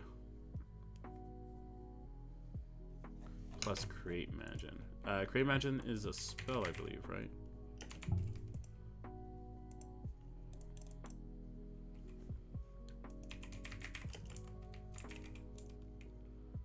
How long do you stream for typically? It's every now and then. I've recently started, so I'm still trying to get some things figured out. Like even now, I thought I coded it so that like your guys' chat appears right here, but it's not. So I still have some things to figure it out, but it definitely depends on my awakeness. I will say I definitely aim to do more like intended streams rather than random streams. So sometimes I might open up the stream for about an hour or two, but I have things planned out for us to do versus just streaming for like 8 hours and not really filling the content in with much, because I also take time to make videos and shorts and stuff like that for you guys as well. But the stream category is also like, if I'm playing a game like Baldur's Gate or Dragon Age or something, it's very easy to stream for a long time because once we're on, we're rolling. So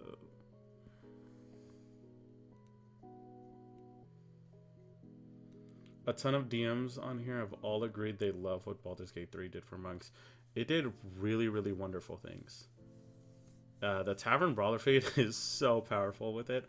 I have had a, I don't want to call it a symptom, but an effect where I've had some recent players jump into D&D in my campaigns, and they've sort of have first been introduced to Baldur's Gate 3, which is a really good segue. The only issue is that, like, there's some things that Baldur's Gate 3 does that D&D can't inherently do. So some people find a way to break Baldur's Gate 3. Like, I don't know if you guys have heard of the jumping build, but you can do something in Baldur's Gate 3 where you can jump like 70 times a turn. And so they tried to replicate that in D&D, and I'm like, guys, it doesn't work that way. Like, alright, so when casting a spell, you place a vial of quicksilver. You place a vial of quicksilver in the chest of a life-sized human doll stuffed with ash or dust. You then stitch up the doll and drip your blood on it. At the end of the casting, you tap the doll with a crystal rod, transform it into a Magin. Let's say it's a Magin, cloth in whatever doll was wearing. Dayhawk has joined the club. Welcome to the club. Glad you joined. I gotta fix some things about streaming because I thought I changed it to say that you've accepted a quest, and I was like, hey, you grabbed the quest, good job. So bear with me, guys, while I fix some things. Yeah, it's about coding. The devs obviously did not intend that they wanted the monk to jump 70 times in one turn. They definitely didn't intend for that to happen. But like any game, you're gonna find sort of the min-maxed way to play. It is funny though. Like, it's a little sucky when you're the other player and you're watching your friend spend 10 minutes just jumping around. It's so funny the first couple times that happens. But my first playthrough, I did a paladin, and that class was so fun. Whenever you get a crit and then you drop a 3rd level smite, oh man, ooh, you're just annihilating them. Sorry, so the type of Magin is chosen by you during the casting of the spell, so now you can see the different kinds. When it appears, your hit point maximum decreases by an amount. Oh, so you can create these as much as you want because the 10th level wizard subclass does not allow you, or the necromancer's feature does not allow you to go under. That is a cool interaction. I actually really like that a lot. Owlbear jumping build is the funniest stuff I've seen. Yeah, there was that short where someone made and they put like the John Cena edit. It was so funny. Baldur's Gate 3 making the law of physics sweat since 2023. It's definitely. Honestly, my favorite build is 7 levels in Devotion Paladin, 3 levels into Echo Knight, 10 levels into Divine Soul, Sorcerer, 6 attacks in 1 turn. Wow. That is wild. Make an army with this? Yeah, no, absolutely you could with these guys. And they're pretty good too, like challenge rating of 3 over here, but this guy's 16 armor class, 50 health, 60, 34, but this guy probably, I assume, might got spells. Yeah, that's crazy. The only thing that stops you is the 500 gold for each one. Oh, and another... oh, but this is not consumed. So this is a down payment, and then it's 500 for each one. But I would argue once you get the armory... once you get the gold... once you get the army, it's easy to get gold. Wait, but the extra attacks can't stack. Where does Baldur's Gate 3 rank in your favorite games? It is very high up there. So when I made my video that was like the top 10 or the top 5 like favorite games, it's not saying that those are the only ones that are at that level. It's just 5 amongst that list. Baldur's Gate is definitely in that list. I wouldn't say that I would rank it as high simply because I have not beaten the game yet, and that's more of just a PC issue than a commitment issue. I'm happy to stream it, but be advised, guys, once I get to Act 3, you're going to start seeing, like, walls not loading. So, but I'm definitely happy to stream it. We can finish the game together. I'll start a new run. We'll jump through it. I know they have their stream integration thing where you guys can vote, so that I can make you guys vote on stuff. That could be very fun. But I would give Baldur's Gate 3 a 10 out of 10. That game has not only pleased all D&D fans, it's pleased just everyone in general. Like, it's just a genuinely good game, even if you don't like D&D and you just want to play something that's fun. The only thing, I wish there was more, like, side quests to do in Act 1, but I get that because they probably intended that it's everyone's first experience, they wanted to kind of streamline it. Because in Act 3, it blows up. You have all sorts of side quests to do. I like Baldur's Gate 3 allowing potions to be a bonus action. That is a huge for me. I've had some... yeah, I do that as well. Funny enough. I've made a video that is my, like, 5 homebrew rules that I do. 5 of, right? It's not the only 5. But you can see here to your party. I think it's rule number 1. Yeah, bonus action to drink a potion. And that is something that I feel like is just way better. It sucks because, like, if you have 4 people, so if we're, again, this party's playing, right? And typically your average D&D party is 4 players. And let's say each person takes 3 minutes for their turn. Sometimes it's a lot less, sometimes it's a lot more, depending. Actually, 3 minutes is really long. Let's say 30 seconds. You're gonna end up waiting at least like 5 to 6 minutes usually before it comes back to your turn, assuming everyone's very quick with stuff. But with the DM describing what they're doing, with the players describing what they're doing, with the DM also taking turns and legendary actions and all this stuff, usually it takes a while. So to force a player in real life to have to sit there for 10 minutes, drink a potion, and then just wait until they can go, it's just not fun. It's not fun. Especially because in D&D, like, we all come together once a week, sometimes once every 2 weeks. Like, my campaign right now is bi-weekly. So it's like, as a bi-weekly thing, do I really want my player to come here, get excited for the campaign, and then have to drink a potion? That's just not fun. I do make it a full action, though, if you're administering a potion to someone. So if someone goes down, hey guys, look, it's me. I'm right here. It's, you know, Austin Powers, me and Mini-Me. So yeah, that's a big thing, is if you need to administer the potion, so like a player goes down and you run over to them to put the potion in, that is a full action because they're going down at 0 HP. So you don't want to have to. You don't want to have to do that. But yeah, bonus action to drink a potion, I am big on. If you guys want to check out the other rules, 5 homebrew rules for D&D, you can check it out. Posted a month ago. A lot of fun.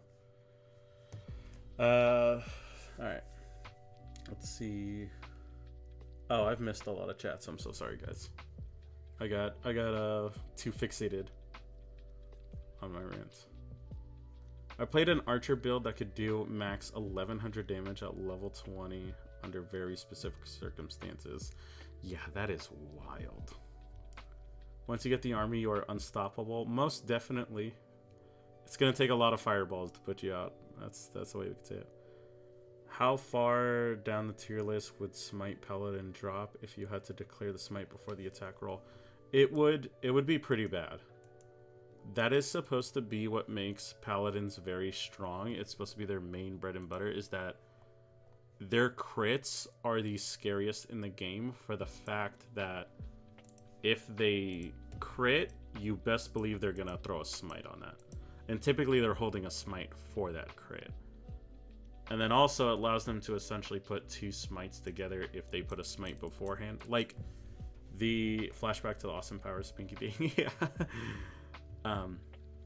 Give me 1 second, I'll catch up on the chats, but I want to make sure I talk about this one. So, where is it? Divine Smite explicitly says that when you hit a creature with the attack, you can then expend it. So, the ideal circumstance for a paladin is that you drop Banishing Smite, which does, I believe, 5d10 base damage, right? And has a chance to blind them.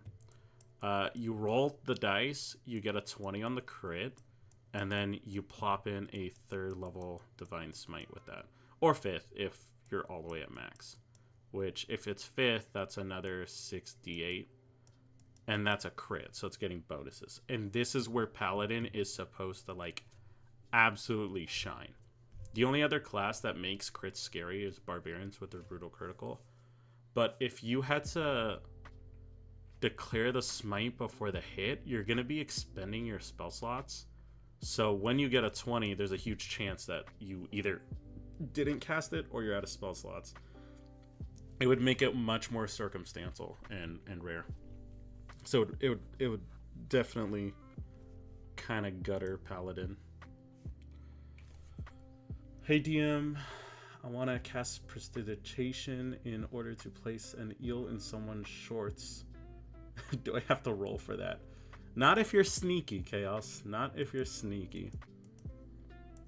Honestly, I do like Baldur's Gate 3 allowing potions to be a bonus action. Oh yeah, my bad. I already read that. Nothing I want to say, but bro, the editing and the mic quality on your videos is pretty good, not gonna lie. Thank you so much. It was definitely very tough having to learn it at the start. One thing I did mess up on is the biggest video I made for what your class says about you.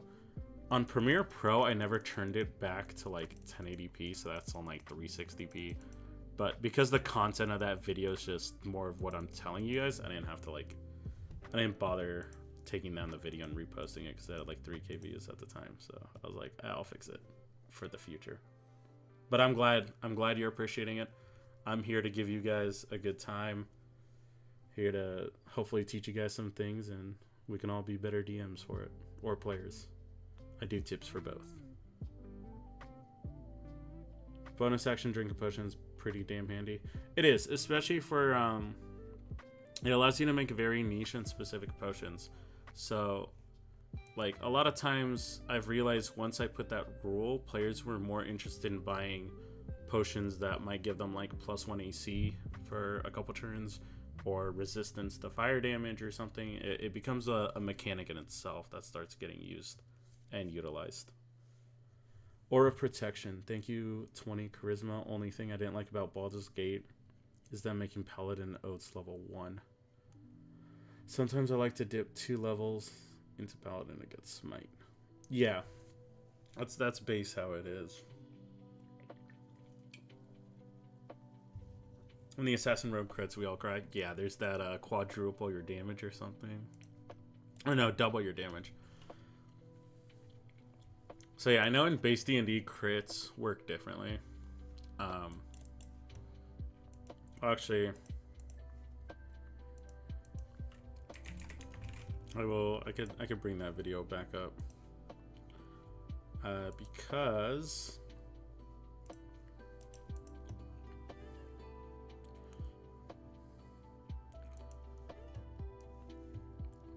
isn't the big Now for the fourth one. There's a lot of React streams that go on. So what if we do me reacting to me?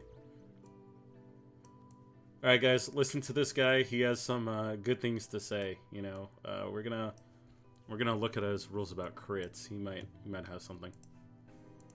I'll be honest. If you get a natural 20, and then it's your time to roll damage, and you get like a 2 or a 3. Yep. That is the worst feeling ever. It's terrible. That does not feel like a critical attack. Feels awful. So, for crit systems, I've changed it that whenever a player gets a critical hit, the damage is different. Really? When you score a critical hit, you are going to do the maximum possible damage that you can off that attack, plus whatever that you roll. Oh. This guarantees that there is a critical effect to a critical hit, rather than sometimes I see players get a natural 20 and they end up rolling lower than their second attack or what another. All right, we're not gonna react more than that, but that's the idea. So if you get a crit, right, you roll the dice, you get the 20. I've seen this time and time again, where let's say it's a fighter. He rolls a natural 20 on his first attack. His second attack, let's say he rolls a 26. It's unnatural. It's a normal attack hit. And then I see him roll like 12 damage on the crit, but then somehow roll like 17 damage on the normal attack. And then it's like lore-wise justifying that the normal attack did more damage than the crit. It just didn't make sense to me. So, sorry, I had to clear my throat. When someone gets a crit, whatever the damage dice that they do, so like let's say it's 3d8, they do the maximum possible, right? So that's 24.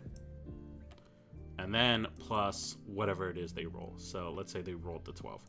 This way, a critical hit will always result in a critical effect, at least for damage. And that way, the player can feel pretty rewarded of like, oh, I'm hitting them for something that hurts. That 20 should be something I get excited for. You can make, I love Thaumaturgy so much, you can make your eyes crackle with lightning, make your steps create tremors and create the sounds. Yeah, it's so cool. The first campaign I ever played with, our paladin would try to just convert people. So he'd go to churches and like make the tremors and say that like it's the divine sign that he's right and stuff. It was so funny. There's a Baldur's Gate 3 that implements levels 20. Most of the base classes level 17 to 20 powers. Yeah, that's the only thing that like I was with Baldur's Gate on this, because a lot of D&D fans at first were complaining that for Baldur's Gate 3 the maximum level you can get to is 12. But I know the devs were saying, hey, like, past level 12 is not really stuff you can easily code into the game with, like, how wild and how different you can go. Guys, I just realized I'm flying. And I could agree with that. Like, there's some spells that are straight up summoning tornadoes. You can teleport to different dimensions. Meteor Swarm. Meteor Swarm you could put in the game. It just probably might crash some PCs. But actually, they could have kind of put that. I think what they would have had to do is they would have to cherry pick which spells could be in the game. And that might have felt more disappointing to the experience than if we were just capped at 12 and they said, hey guys, because I believe they're going to come out with some expansions that will take us to like 15, maybe 17 for those 9th level spells. And so that's what I believe they would do. But I know that there's mods. I've heard there's a lot of mods. And so if they've made like those really powerful subclasses, I'm actually very curious on how that was implemented. Because if they did a good job, then that's awesome.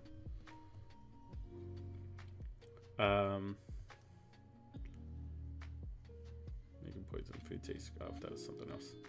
As a DM, what is the most knuckle-slapping, eyebrow-raising, slack, jawing, teeth itching, raw pickles with ketchup, most out-of-pocket, batshit crazy thing a player has requested?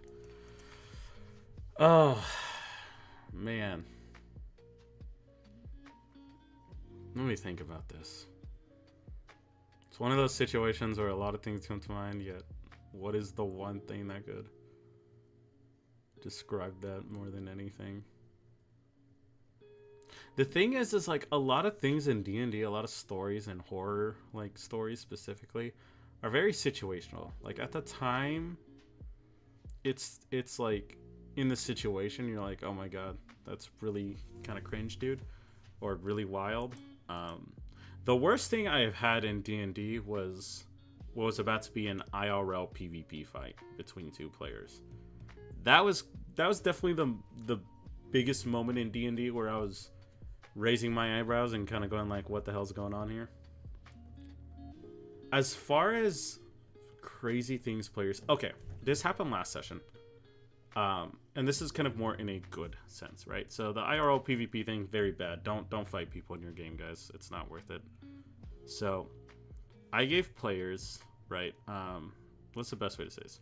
I have one particular player who's a very big guy for his character. He's like 8 feet tall. And everybody else is on the shorter end. His big thing, right?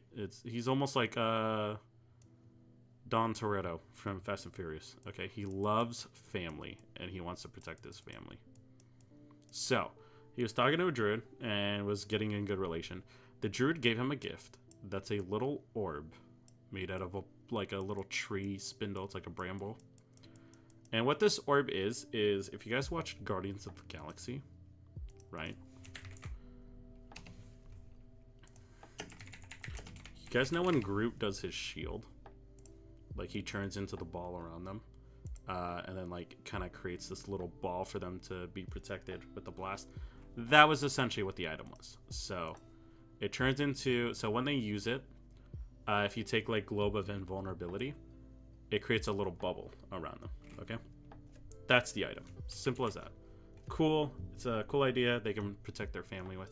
Now, what the players did, not 1 hour after, was that a dragon came to attack the city. And so they had another character essentially catapult the other player who was a grung, and they're like 3 feet tall, to catapult the player into the dragon's mouth with the ball so they can then put it in its throat and activate it, and then essentially block it from breathing and rip its throat out. And that was definitely a moment where I was raising my eyebrows because I was like, props to you guys for creatively using an item that I just gave you 10 minutes ago. Like, that is, you know what? Sounds good to me. That dragon is gone for. And so that was something that they requested, and I was totally down for it. The other thing that was probably crazy was an artificer demanding to build a rocket ship because I had an argument where an NPC was saying that the moon was fake. And so they decided for that session that they were going to build a rocket ship and go to the moon to prove that the moon is real. So that's another one. Alright. Usually I roll and get a crit. I ask for one more d20 to determine how critical it is, then a d100 for percentile damage.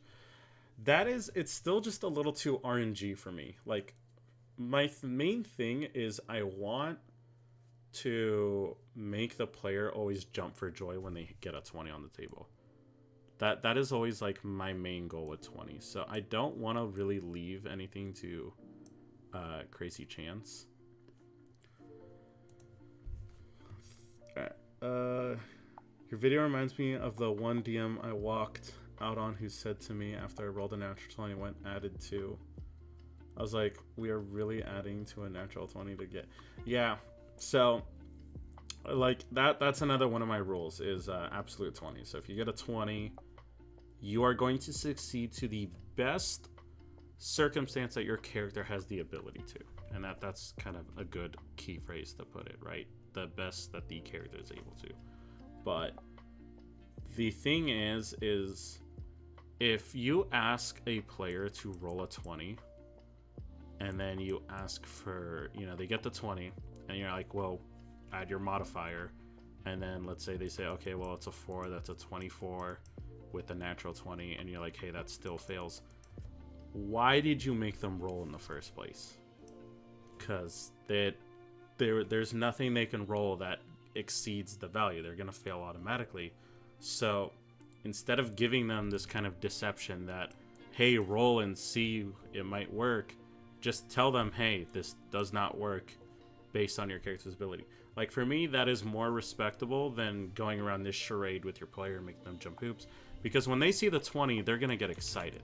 They're going to say, oh man, I got a 20. That's awesome. That should succeed. That is literally the highest I can roll. So I would rather have you say, hey, you automatically fail because you're not proficient in the skill. Your intelligence is not high enough. Stuff like that. That is just a more honest and respectable way to go about that situation. Because as a DM, you are free to do that. You're free to do anything. It's just your relationship with your players is what decides if that ruling was just or not, essentially. And it works differently with different groups. There are some rules I have with my party right now that I'm playing with. And there's rules that, 2 parties ago, I would not put those rules, and vice versa.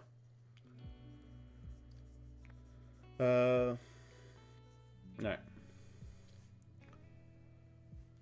Thoughts on the 3.5 and earlier additions to roll to confirm the crit? I think that's the worst rule I have ever heard. For those of you that don't know, the old rule of D&D was that if you got a natural 20, you had to roll again to confirm your crit and get another natural 20 to confirm that you got a crit. And on top of that crit, it didn't follow like anything extra. It's not like if you got those 2 crits, you get to quadruple your damage or anything. It just felt like the rarest thing for such little reward. I thought that was a terrible rule. Given I did not play during 3rd edition, I got into D in 5th edition, so I did not have to deal with that. But when I heard about it, I was like, that just does not sound fun. I would have never touched that with a 10-foot pole. If you do run that, I'm not gonna bash you. I just think that rule itself, I'm not a fan of. Anything past level 10 is just hard to DM for. Level 10 is pretty much know where your builds are going and what you're slamming its enemies. Yeah. So my thing is like, level 1 to 10 is for the DM. This is the time for you as the DM to set up consequence, to set up terror, to set up danger. It's your time because your party is weak at levels 1 through 10, especially 1 through 5. They can die to anything. 1 to 10 is your time to essentially let the players be at that low level and rise up. But the thing is, once they get to 10 to 20, and especially 17 to 20, at that point, it shifts to the player's side, as it's meant to. If they've dealt with all of this, and they dealt with some of this, of dealing with hardships and losing and being defeated, some people dying, getting their ass kicked, at that point, they are at the level to kick some ass. And the only thing that should be a threat to them are the things at this level as well. So like the BBG, their generals, whatever it is that you've designed that hierarchy to be. You shouldn't be looking to always make these levels hard. If you do, then you're going to be the one who has a tough time, because later on spells just completely trivialize everything. Trivialize. Yeah, I said it right. So that's kind of my advice. Level 1 through 10 is where you can kind of throw them in the mud a bit. But expect that 17 to 20, you should let your players be able to clap. And it's usually a more story-based instance as well. You're more wrapping up the narrative of the campaign than you are really caring about these super, super, super intricate, scary fights. Let's see what else. War Domain Cleric with that OP plus 10 or plus 10 to allies. So ridiculous. Yeah. Clerics are universally one of the most banned classes in D&D. Give me one second, I gotta mute up.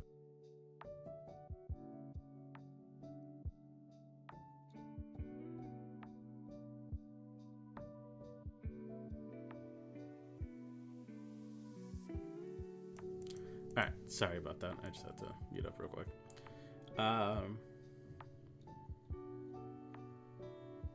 Let's see. So I lost my train of thought. Yeah, there's a lot of DMs that have they ban clerics. They see them as the most powerful class in the game. They are very, very powerful. Would you ever consider doing like a draw for subscribers for a chance to get a spot for a one-shot run by you? That is a very, very cool idea. Is essentially get like 4 to 5 of you guys and we can run like sort of an online one-shot that we can stream. That could be a lot of fun. If you guys are down for that kind of stuff, let me know. So we could definitely get it. My goal was that at like around 1,000 subscribers, I would start to stream more and more, just to get kind of a larger base kind of built up, and then start doing really cool stuff like that. But yeah, you can definitely count on it for somewhere in the planned date. That does sound like a lot of fun. Well, I like to keep the D&D rules about how any 20s won't do anything, only crits and attacks. I think so correct me if I'm wrong, but I think what you mean is like 20s are a combat thing. Like they do crits and attacks, but for RP, they don't really affect anything. It's completely fine to run it that way because that's how D&D wants you to run it. That's rules is written. Why did you make them roll exactly the same? Yeah, that's personally my opinion. Now I'm stuck thinking about who would win, Dom Toretto or Dragon like Fire versus unequal Deus Ex Machina. I mean, dude, in the Final Fantasy universe, Dom Toretto has to win. That guy wins everything, right? It's impossible for him to lose if he has family. I do want to ask something real quick. It's off topic. Coming up with a D&D campaign where the players are all undead, I am trying to come up with a neat racial feature for it. Okay, so like a feature for them being undead. D&D has an undead race that you can look at, and you could decide what you like. A lot of people don't know this because it's kind of hidden, but if you go to the lineages, it's somewhere here. Here we go. Lineage, a lot of people gloss over. Lineages are actually 3 races in one. It's kind of like a big pack. The first one is Damphir, which is like a half vampire, which is pretty cool. Think of Alucard and stuff like that. You also have Hexblood, which are kind of like Witchers. They're just people experimented with magic. They have sort of like magic blood. It could be like stuff like Fae or Hags or anything. The idea is you have some magic in your blood. That's kind of the main thing. The last one, though, is the Reborn, which is that you came back to life. I've played this before, and I've asked my DM if I could be a skeleton as a Reborn. And ever since then, we've kind of decided that like the Reborns are kind of more of like also a skeleton race. But it does, because it does say that you can look however you want. You can be pale, you could be like zombie-like, you can just kind of have yellow eyes and look like a Sith if you want. And it even has like lost memory. But if you're looking at features, I know the big thing is they make it that you have advantages on diseases and being poisoned, as well as resistance. Get advantage on death saving throws because you've been dead. The cool one is you don't need to eat, drink, or breathe. And you don't need to sleep, but they want you to be motionless just because in D&D it'd be very broken if you can kind of move around. The cool thing is the knowledge from a past life. This is where DM can really play into it. Because a lot of times they have it that you don't actually remember your old life, but you can kind of use this to roll a d6 and you can add it to kind of some modifiers to see if you were good at that skill. So yeah, I would say look at Reborn, check some of those out. Deathless Nature is kind of their main bread and butter.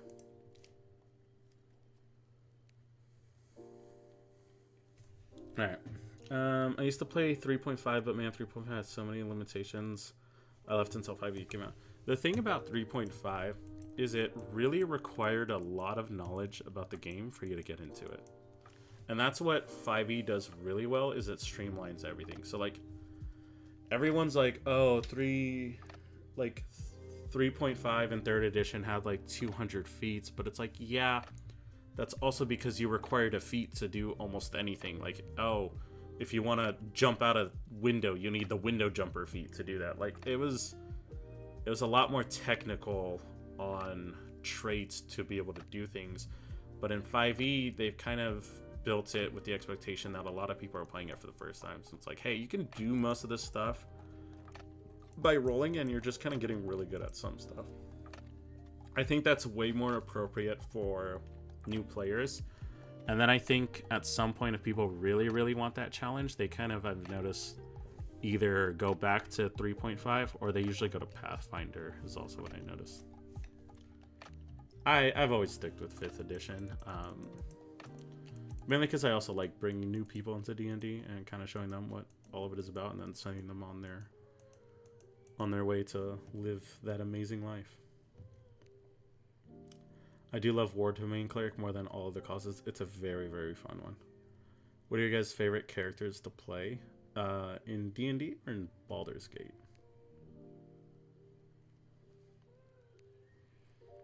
You could make a custom lineage for it. Yeah. Lineages are cool. Do you like variant humans, or are they just too good for most plays? Because one person I know dislikes them, personally I love them. I'm okay with variant human, especially because, like, you get the free feed at the start, which, for me, at least with my rulings of giving people free feats at certain levels, it doesn't matter a crazy amount, like it's a little negated. But I think it's a better way to get something as a human than just what human gives you, which is like +1 to all your stats. So I'm looking at classes. So yeah, I like variant human a lot. I also like, let's see. Thing about humans is it's so vague that it's usually up to the DM to give it any kind of special traits. I mean, this is new to me. I have not seen these ethnicities for humans. And I feel like this could kind of be played into your guys' campaigns if you really think about it. Like, just kind of how in real life we have different ethnicities that we think about. You can very much have and choose like which factions are really cool with each other, which ethnicities are not cool with each other. You kind of put some customizability to the characters.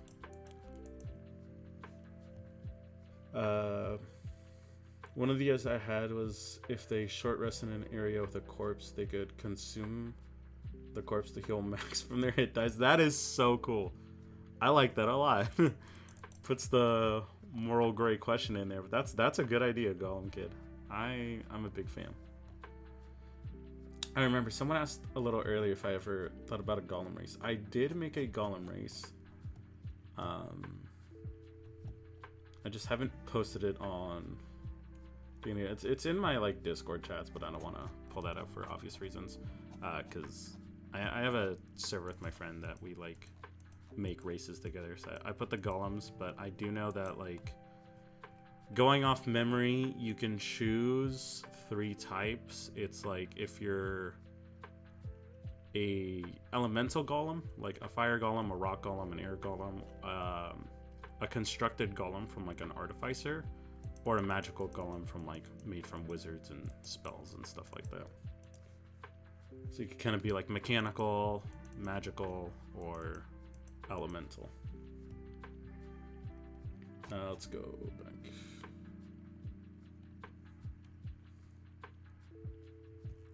No, I think I've caught up. My bad, guys.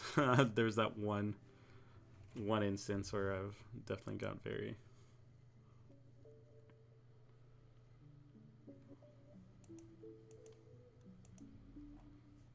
But I don't know how many of you guys plan on making a world. I use Incarnate to make my worlds. I've showed this before on a video. I'm not sponsored by them or anything, so I'm not here to say this because I have to or anything. But this is kind of a cool way to make your guys' maps. It's also some cool ways to get some inspiration. So if you guys go to the Explore tab, keep in mind this does require like a $5 subscription a month to use all of their assets, but there's like a free version. Art that people have made, and people have even made some battle art. And what's kind of cool is if you ever want to give a visual for your guys' campaigns, like what I like to do is, like, if I see a cool village that someone made, I can like it, and then if I go to my maps and I go to liked, it can pop up right there, and then I can kind of see that. So some people have made some really, really cool stuff that I love to look at, but sometimes you can get some really cool ideas for cities and stuff. That being said, one of the things that I do is I make maps as well for my campaigns. YouTube is not running, it said. Is the stream still on, guys? Can everyone...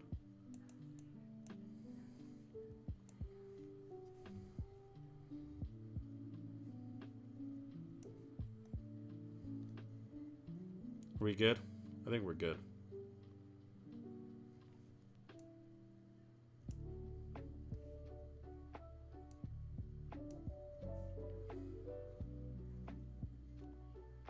I think we're still good. Yeah. Okay, well, I gotta sleep soon. I got a session tomorrow. Alright, thank you for letting me know. Nothing. Thank you for tuning in. If you enjoyed it, go ahead and give me a subscribe and come back next time. Enjoy your session tomorrow. Good luck. Roll well. Stream is still on. Yeah, thank you guys so much for letting me know. Never dropped. Yeah, I just got a message that's like, hey, your stream might be offline. I'm like, no. I am a broke teen, so I don't use Incarnate, but it seems sick. Most of the time I use a Gazer's map trainer, which has a lot of customization, surprisingly. Yeah, so Incarnate has like a free, like, try it version, but it's like you can only use, like, I want to say maybe 20% of their assets, because, like, if I create a new map, and, like, let's say I want to make a fantasy world, yeah. The thing about it is it has a very cool tool. The part I more wanted to highlight is the Explore tab, which you can use to kind of showcase to your friends very quickly. But you can see they have a lot of assets. And building a world can... Ooh, these look new. These are cool. Building a world can really make your thing come to life. Oh, this is even everything. Point is, I'm not trying to plug in an ad here, but if they want an ad, they can pay me. I more just wanted to show you guys the Explore tab, because I like to look at things that the community makes, because I feel like we can all pull inspiration from each other. And so sometimes, like, if I want to have my players go to a city, a neat little trick I'll do is I can come over here and I can find someone who made a city. So I'll just go to my light so you guys can see it. My favorite one is this person, Grim Harding, made this map. And this was really well done. And so, like, I would come here and I would be able to send it to them. And then your job is to be able to explain, like, all the things that are going on with your own lore. But it's a very nice way to kind of put some visuals in your campaigns. It kind of sharpens the experience. Once you have time, you make your own maps. So this was the very first map that I made. And I absolutely had a fun time. But when I first learned, oh, it took so long to do it.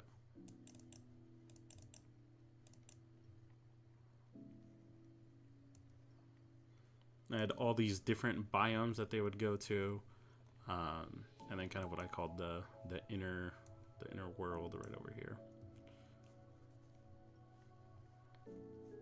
So yeah, you don't even have to do like an online website. There's people that do like their method is they'll grab like a blank sheet of paper, and what they do is they roll a bunch of dice on it. So you just grab your dice tray, grab all your d20s and d8s, and just throw it, and it's going to make a pattern. And then essentially what you do is you then come in with a pen and you start drawing over it to like get a layout of what your terrain should be in a sense, if that makes sense. And then over here, I think like they can make mountains or lakes and stuff like that. It's kind of like your real life version of making like a random map generator almost. And that's how like they can essentially make maps. That looks really weird. Looks like a nose right there. That looks like an eye right here. Whatever. But yeah, it's a fun little thing. All right. What time is it? 1 a.m. How you guys feeling? Still feeling awake?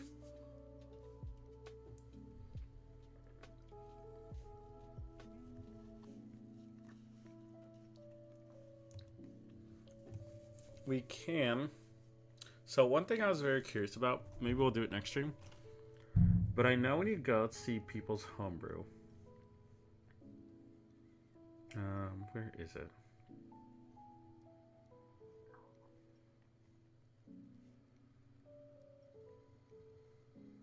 How do you browser homebrew? Do you just, I guess you just browser this.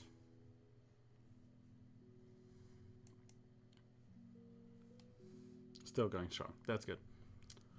Man, yeah. So I know like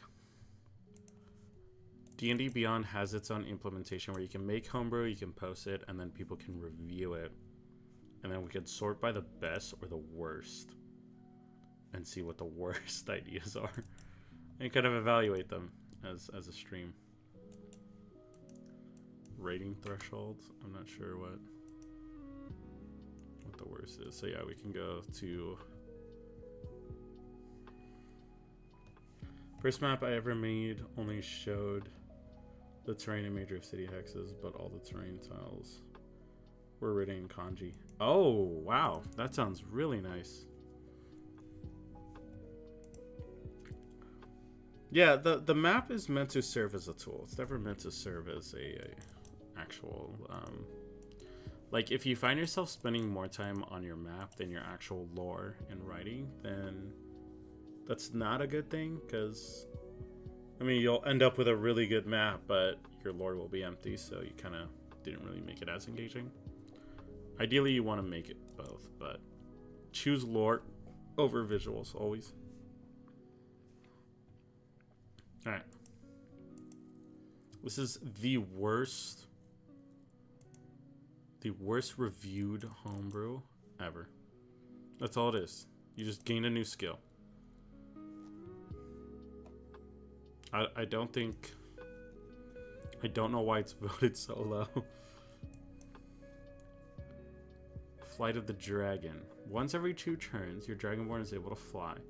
So allows the user to see the whole current map unless they have something wrong with their eyesight. They cannot be attacked unless by a longbow that rolls an 18 plus or another Dragonborn with this feat.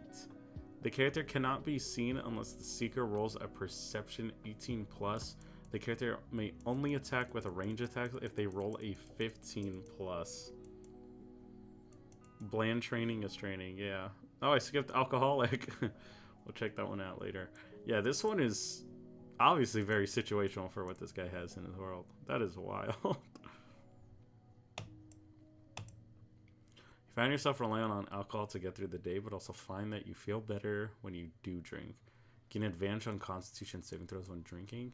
If you have not drunk in between long rests, you gain disadvantage on con checks, charisma checks, and saving throws, and wisdom checks and saving throws. See, that's how bad this is, guys. You don't only get bad at saving throws. Get bad at... Oh, okay, no, hold up. I read it wrong. Okay. It's charisma checks and wisdom saving throws. I thought he was saying saving throws, saving throws, saving throws. It's just wisdom and charisma. If you drink in between long rests, you gain advantage on con checks and saving throws, charisma checks, and strength throws. If you have not drunk in between long rests, you have disadvantage to... So, the issue with this is you have no penalty for drinking. It's just like, kind of just drink and you're only powerful. Like, you have no reason to not drink. Are there comments on this? There are. Let's check them out. This is too bad to be in D&D 5e. Way too big of a penalty to not drinking. I understand the point of the fee, but you could have gone without disadvantage on everything. I don't know this though. I'm kind of. Oh, this guy likes it. J-Bomb's got to get in his. Got to get in his campaign, dude. This guy's down for it. I mean,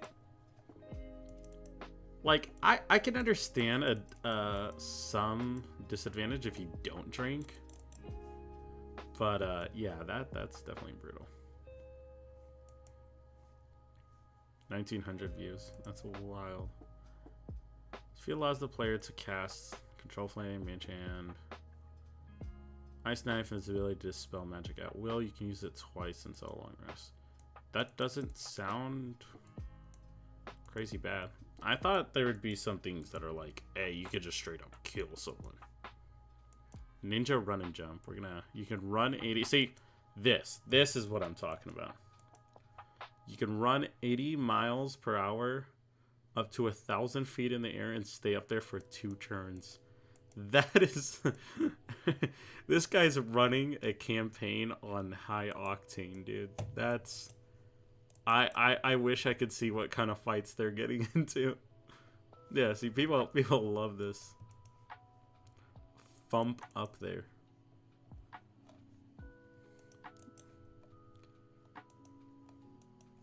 Sounds like one of the chem perks from Fallout. That is very true. Asimar's true form. Show your true self. Wings sprouting back and emitting a glow, and your eyes grow brightly. Increase your jump distance by 5 feet per level. Blind an enemy on a field or deal 1 to you. What? This doesn't sound crazy bad. I don't know. Am I missing something? This is extremely broken?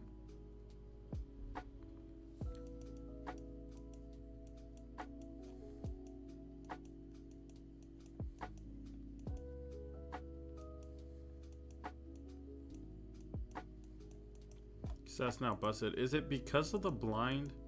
Because that's the only thing that might...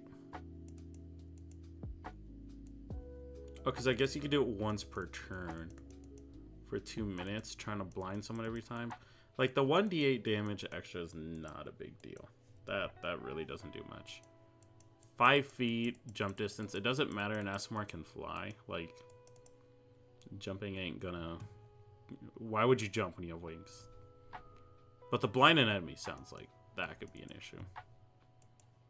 I know, to vote it that bad. I don't know how bad negative 11 is, but considering there's 2,400 pages, and this is among the worst rated ones.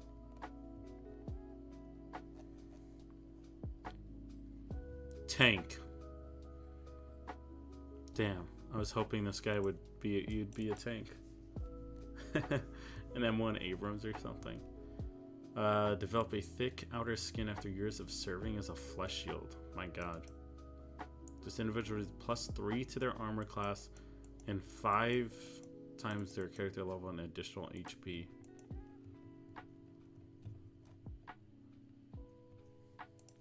Man, oh man. Alright. I think we've seen enough of these ones.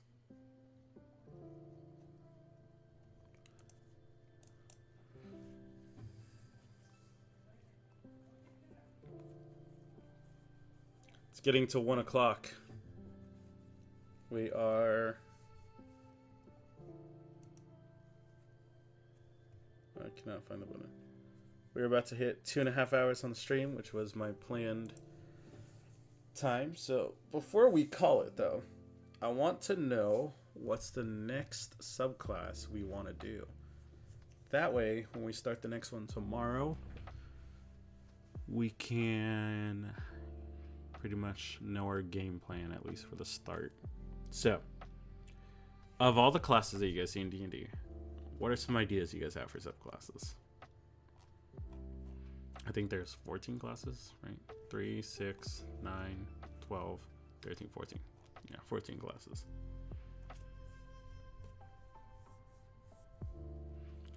The only one off the list is Sorcerer, because we just made the Frost Mage for this stream.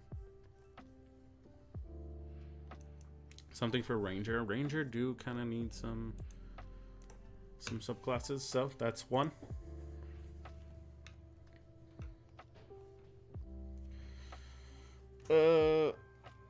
Let's see. There are some classes that just have a lot, right? So cleric has like the most subclasses. We could probably stay away from that for now till near the end. Barbarians. All right. In that case, we'll go off order. So tomorrow when we stream, we'll do Ranger, and then we'll do one for Barbarian. And we'll get those subclasses ready. So, for Ninkaiju, think about your guys' ideas and what you guys are thinking about. I'll stream tomorrow around the same time, if not maybe a little earlier, depending on what I got going on for the day. But I hope to see you guys there. Everyone else, make sure you come along as well. Bring a friend, and we can all make some pretty exciting stuff tomorrow. I definitely have more things planned out tomorrow. But I also got to fix some stuff with the stream too, especially the chat. I was hoping it would pop up. That being said, everybody have a great night. Take care of yourselves. Go ahead and grab yourself a cup of coffee and enjoy the rest of your day. All right, take care.